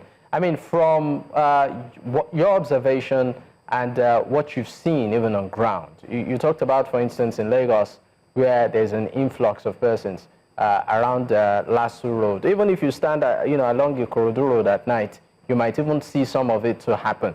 But where I'm going to is this. Why does it appear like as if the government seems a bit handicapped in handling these situations? We have a Ministry of Solid Minerals, for instance. It seems that the focus seems to be just on the oil sector. And that's where it seems all the money is being pumped in terms of not just exploration, but security. CNG. Yes. But when it comes to solid minerals like gold and all of that, we hear a lot of illegal work happening, and it looks like the government is just sitting on the sidelines, even though we have ministries and departments in charge of it, and just observing. And just to add just to add a B on that, is also that the agencies, the government agencies who are in charge of displacement, whether it's NEMA and the rest, they must be able to do their work. I'm sure they're doing their work, and they're understanding that some of these displaced persons but there might be a certain thread running through all of this displaced persons. And how come these agencies are not in sync, or there's a synergy between these two agencies to let either the Ministry of, whether it's security agencies or the Ministry of Mining and Natural Resources, to say something is happening in these regions and we need to act fast? I think those are questions that would probably be best answered by by the people who are leading these agencies, because we don't really see enough of the work that they're doing. I'll talk about NEMA, for example, and then at the SEMA level, they seem to me to be heavily politicized agencies now. I mean, obviously, the people who head them are usually political appointees who have experts who work with them reporting on the ground. I mean, my experience in the past in working with a lot of these agencies is that those who really do care about the work and have the character, the competence, and the capacity to do the work are very few in those agencies, and they're not given enough space to do the work. A lot of the time, those who are heading those agencies, I'm not saying in all cases, but in my experience, they tend to be political appointees whose primary job, in my view, it is almost treason to the people of Nigeria, is that they are more interested in protecting their political interests, the interest of their political principles. They want principles, I mean. They want to not be seen to be casting the president in a bad light, or their political party, the party of the day. So, for example, when PDP was in quote-unquote power, when we started intervening and talking about the humanitarian crisis we were going to face back in 2014, when these terrorist attacks in the Middle Belt were escalating, I would have aides and agencies of the then governor in Benue, for example, Governor Suswam, telling me that we're trying to make the PDP and President Jonathan and Governor Suswam look bad by saying they were displaced people in Nigeria. In fact, some would even go as far as saying there's no such thing, and they would live in absolute denial. And we saw that happen with the Chibok girls, where terrorism just escalated, and that led the way for more kidnappings, and just saying basically the lack of response and the politicization by the president's men and by his aides, and by at that time told the rest of the world and people in the Sahel, terrorists, that you can come to Nigeria, and those of you who are here in Nigeria, you can kidnap anybody you like. We'll spend all our time arguing about who is what. You can displace whatever. We will spend our time first and foremost living in denial and telling people this. And unfortunately, this terrible character has continued across our agencies, we've seen it more and more, and it's increased, such that instead of facing the job at hand, whether it's on security, whether it is on the humanitarian crisis we face, even if it's, which has been exacerbated further by the food security crisis we face, which are all interlinked, instead of us dealing with that, instead we're busy being told when we shout, they'll tell us we're demarketing the country, or we're trying to make the president look bad, or we don't like the party in power, and so on and so forth. And we see this even at state level. I mean, we even have some of our colleagues who are working in the civil society space. Some of them are also government appointees, and they now begin to try and, not report things, and you have media blackouts. So you can tell that we actually have bad faith actors in government. I'm going to say this boldly because people have died and people continue to die. Those numbers that SBM has published, and they've published also in another report where they talk about those who have mass killings and people who have died as a result of violence, they are human beings like you and I. They have families like our president does. They have dreams, they have ambitions, they have talents that we've lost to these killings. So our government actors, agencies, appointees just need to sit up. As for the Minister of Solid Minerals, I do believe they've been doing quite a lot of work, which started under President Obasanjo. If we remember, that was when they started this whole Ministry of Solid Minerals and whatever. Yes. And they've done some good work in just even mapping out where the minerals are across the country and so on. But I'm not seeing enough just connecting the dots with this is what is happening. They've tried a bit. So, for example, with Benue, they're trying to curb some of the illegal mining going on, but we're not seeing the connection with making sure those places are secure, making sure that the people who are there, their rights are met, and that the environment is not degraded. So, in one of the communities we went to in Benue, we saw in the IDP camps, there are some that we met in particular, for example, one displaced person who had begun to show some signs of, I think, we showed it to a medical personnel, and they said it was something called, I think, dyskinesia or something, where it's about lead poisoning and the person's central nervous system begins to be affected. So that also has health implications and public health implications for people who are in these areas. Artisanal mining. I mean, look at the children we're seeing mining. So there's just so much going on that we're really nonplussed that the government is just carrying on as if nothing is happening in the country. They just make these statements, oh, we're doing this, the killers are foreigners, and so on. Do your job. Right. Do your job and stop making excuses. I wish we could go on. One of the images that stuck with me here is those images we're seeing on the screen, and it just shows me that the future of Nigeria is being hawked, is being dug up on the ground and hawked on the head of the future, or the persons who should be the future of Nigeria. It really begs to ask the question: what would happen to those young ones and their lives? I wish there was enough time. I mean, David, if your internet is good, we can just ask, give your final remarks, because we're pretty much out of time, and I know that you didn't get enough airtime thanks to your connectivity. But please, very quickly, your final remarks as we leave. So basically, my final remarks is just the fact that the illegal mining activity in Nigeria is it has an international dimension, right? Because local actors play a role, quite all right, but then the international dimension also needs to be tackled. And for that to be addressed properly, we need the government to basically step in and do what they're supposed to do. I think that's all from me for now. Thank you. All right. Thank you. Thank you very much. I think we should go to EA too. Yeah, EA, yes, your final remarks before we wrap things up, please. Just quickly, 30 seconds. I think the Nigerian government should do its job, especially on this issue, protect the people. And the way they are failing, I call on all citizens, you also hold our governments accountable, because it's your life, it's my life, it's everybody's life. It's everybody's life. I mean, illegal mining may be hidden beneath the surface, but one thing is clear: the impact is the lives and the future of Nigeria being hawked on those pans on the heads of young ones who should be in schools, and families displaced and communities just shattered.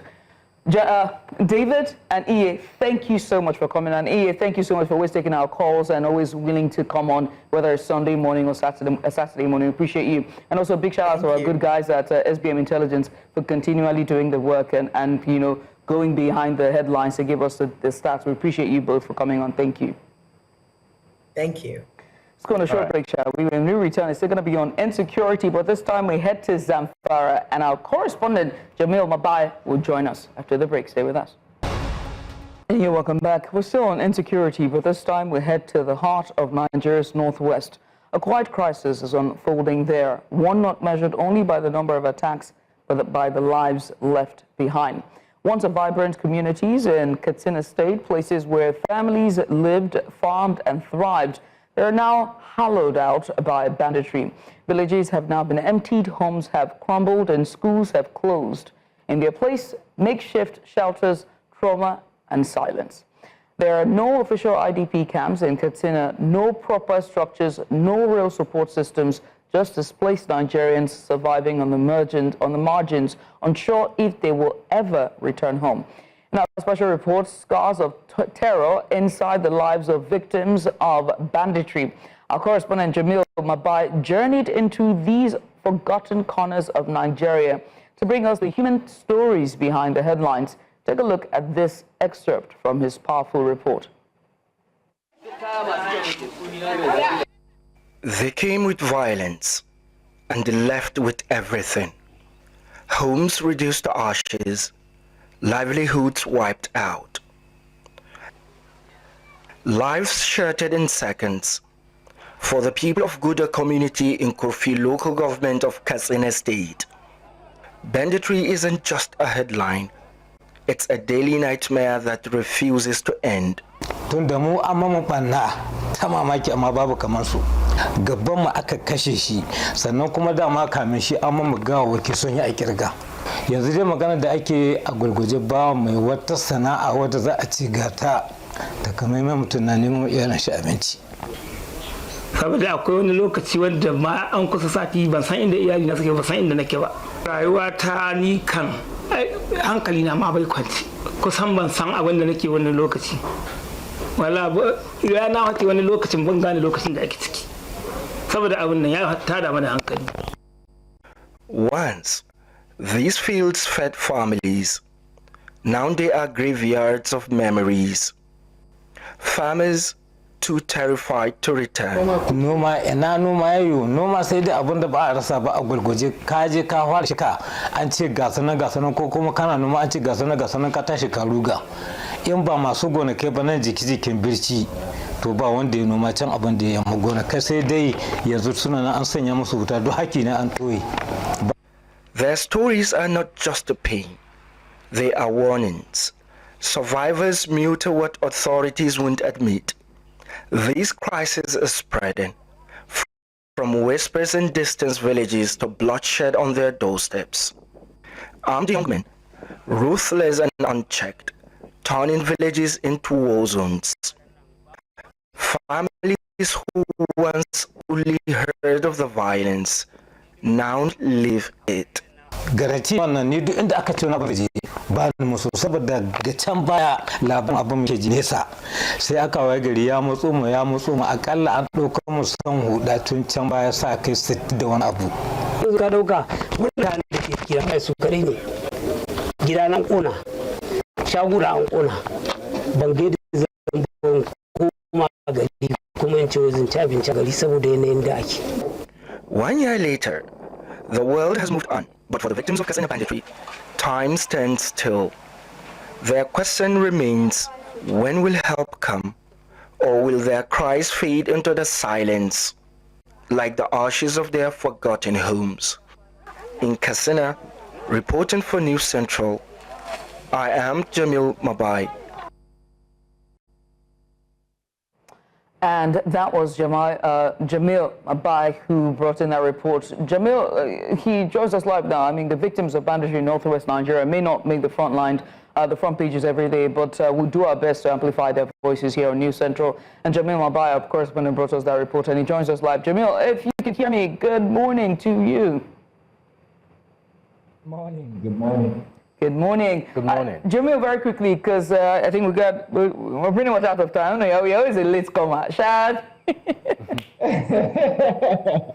Well, Jamil, again, powerful reporting. Just give us your experience going to those, those communities and seeing how the communities have been torn down and shattered, and speaking to the victims of banditry. What was it like? Just give us very quickly. Okay, very quickly, all I can say is, is full of emotions and anger and, helplessness. These are people who were attacked by bandits who had nothing now. And before the attacks, their lives were moving fine. They had their farms, they go to farms, school, and they do what every normal human being does, but now they can't do that. And the hardest part was doing the interview, because at the point you are interviewing, and from their faces you can see, elderly people, shedding tears or their eyes full of tears. And, they're now just, in utter despair. They don't know what to do. They don't know where help will come from. And there is no certainty. That is the problem. There is no certainty that by next week we're going back to our communities, we're going back to farm our lands and what have you. That certainty is not coming. And from the government, the government excuses that, there are other, destitutes who usually leverage on these displaced victims to also, enter into IDPs. And, there are a lot of politicking when it comes to the also closing of most of the IDP camps. The government says oppositions and journalists are using, the IDP stories to paint a negative picture on the whole scenario. That's talking about that narrative, Jamil, please, if you can hear me, talking about that, just finally, because we really need to go. In 30 seconds, what do you think really needs to be done urgently, to sort of bring about, will I call it sustained or sustainable relief and maybe an end to this situation? Okay, first, shelter. You have to provide these people shelter where they're going to stay. Then after shelter, then you're going to find them what they are going to do. You're going to find an alternative.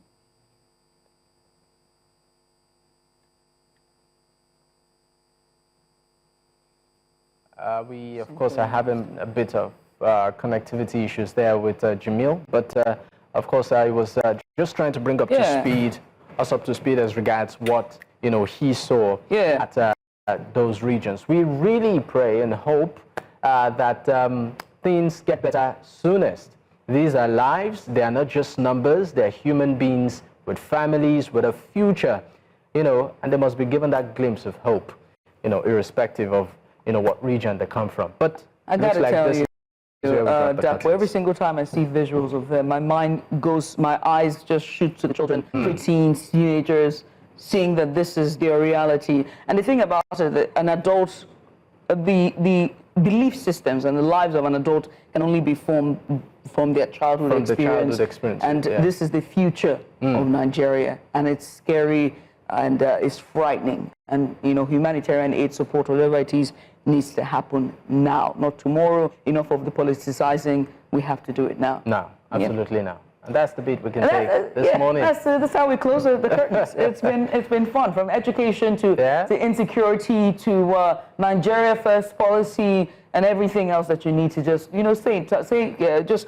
bringing the important conversations to the fore right here at Breakfast Extra. Join us tomorrow, okay? Dapo's going to be back, aren't you? Yes, of course, sitting for Mazino. It's going to be back tomorrow, sitting for Mazino. But until then, we'll see you next week.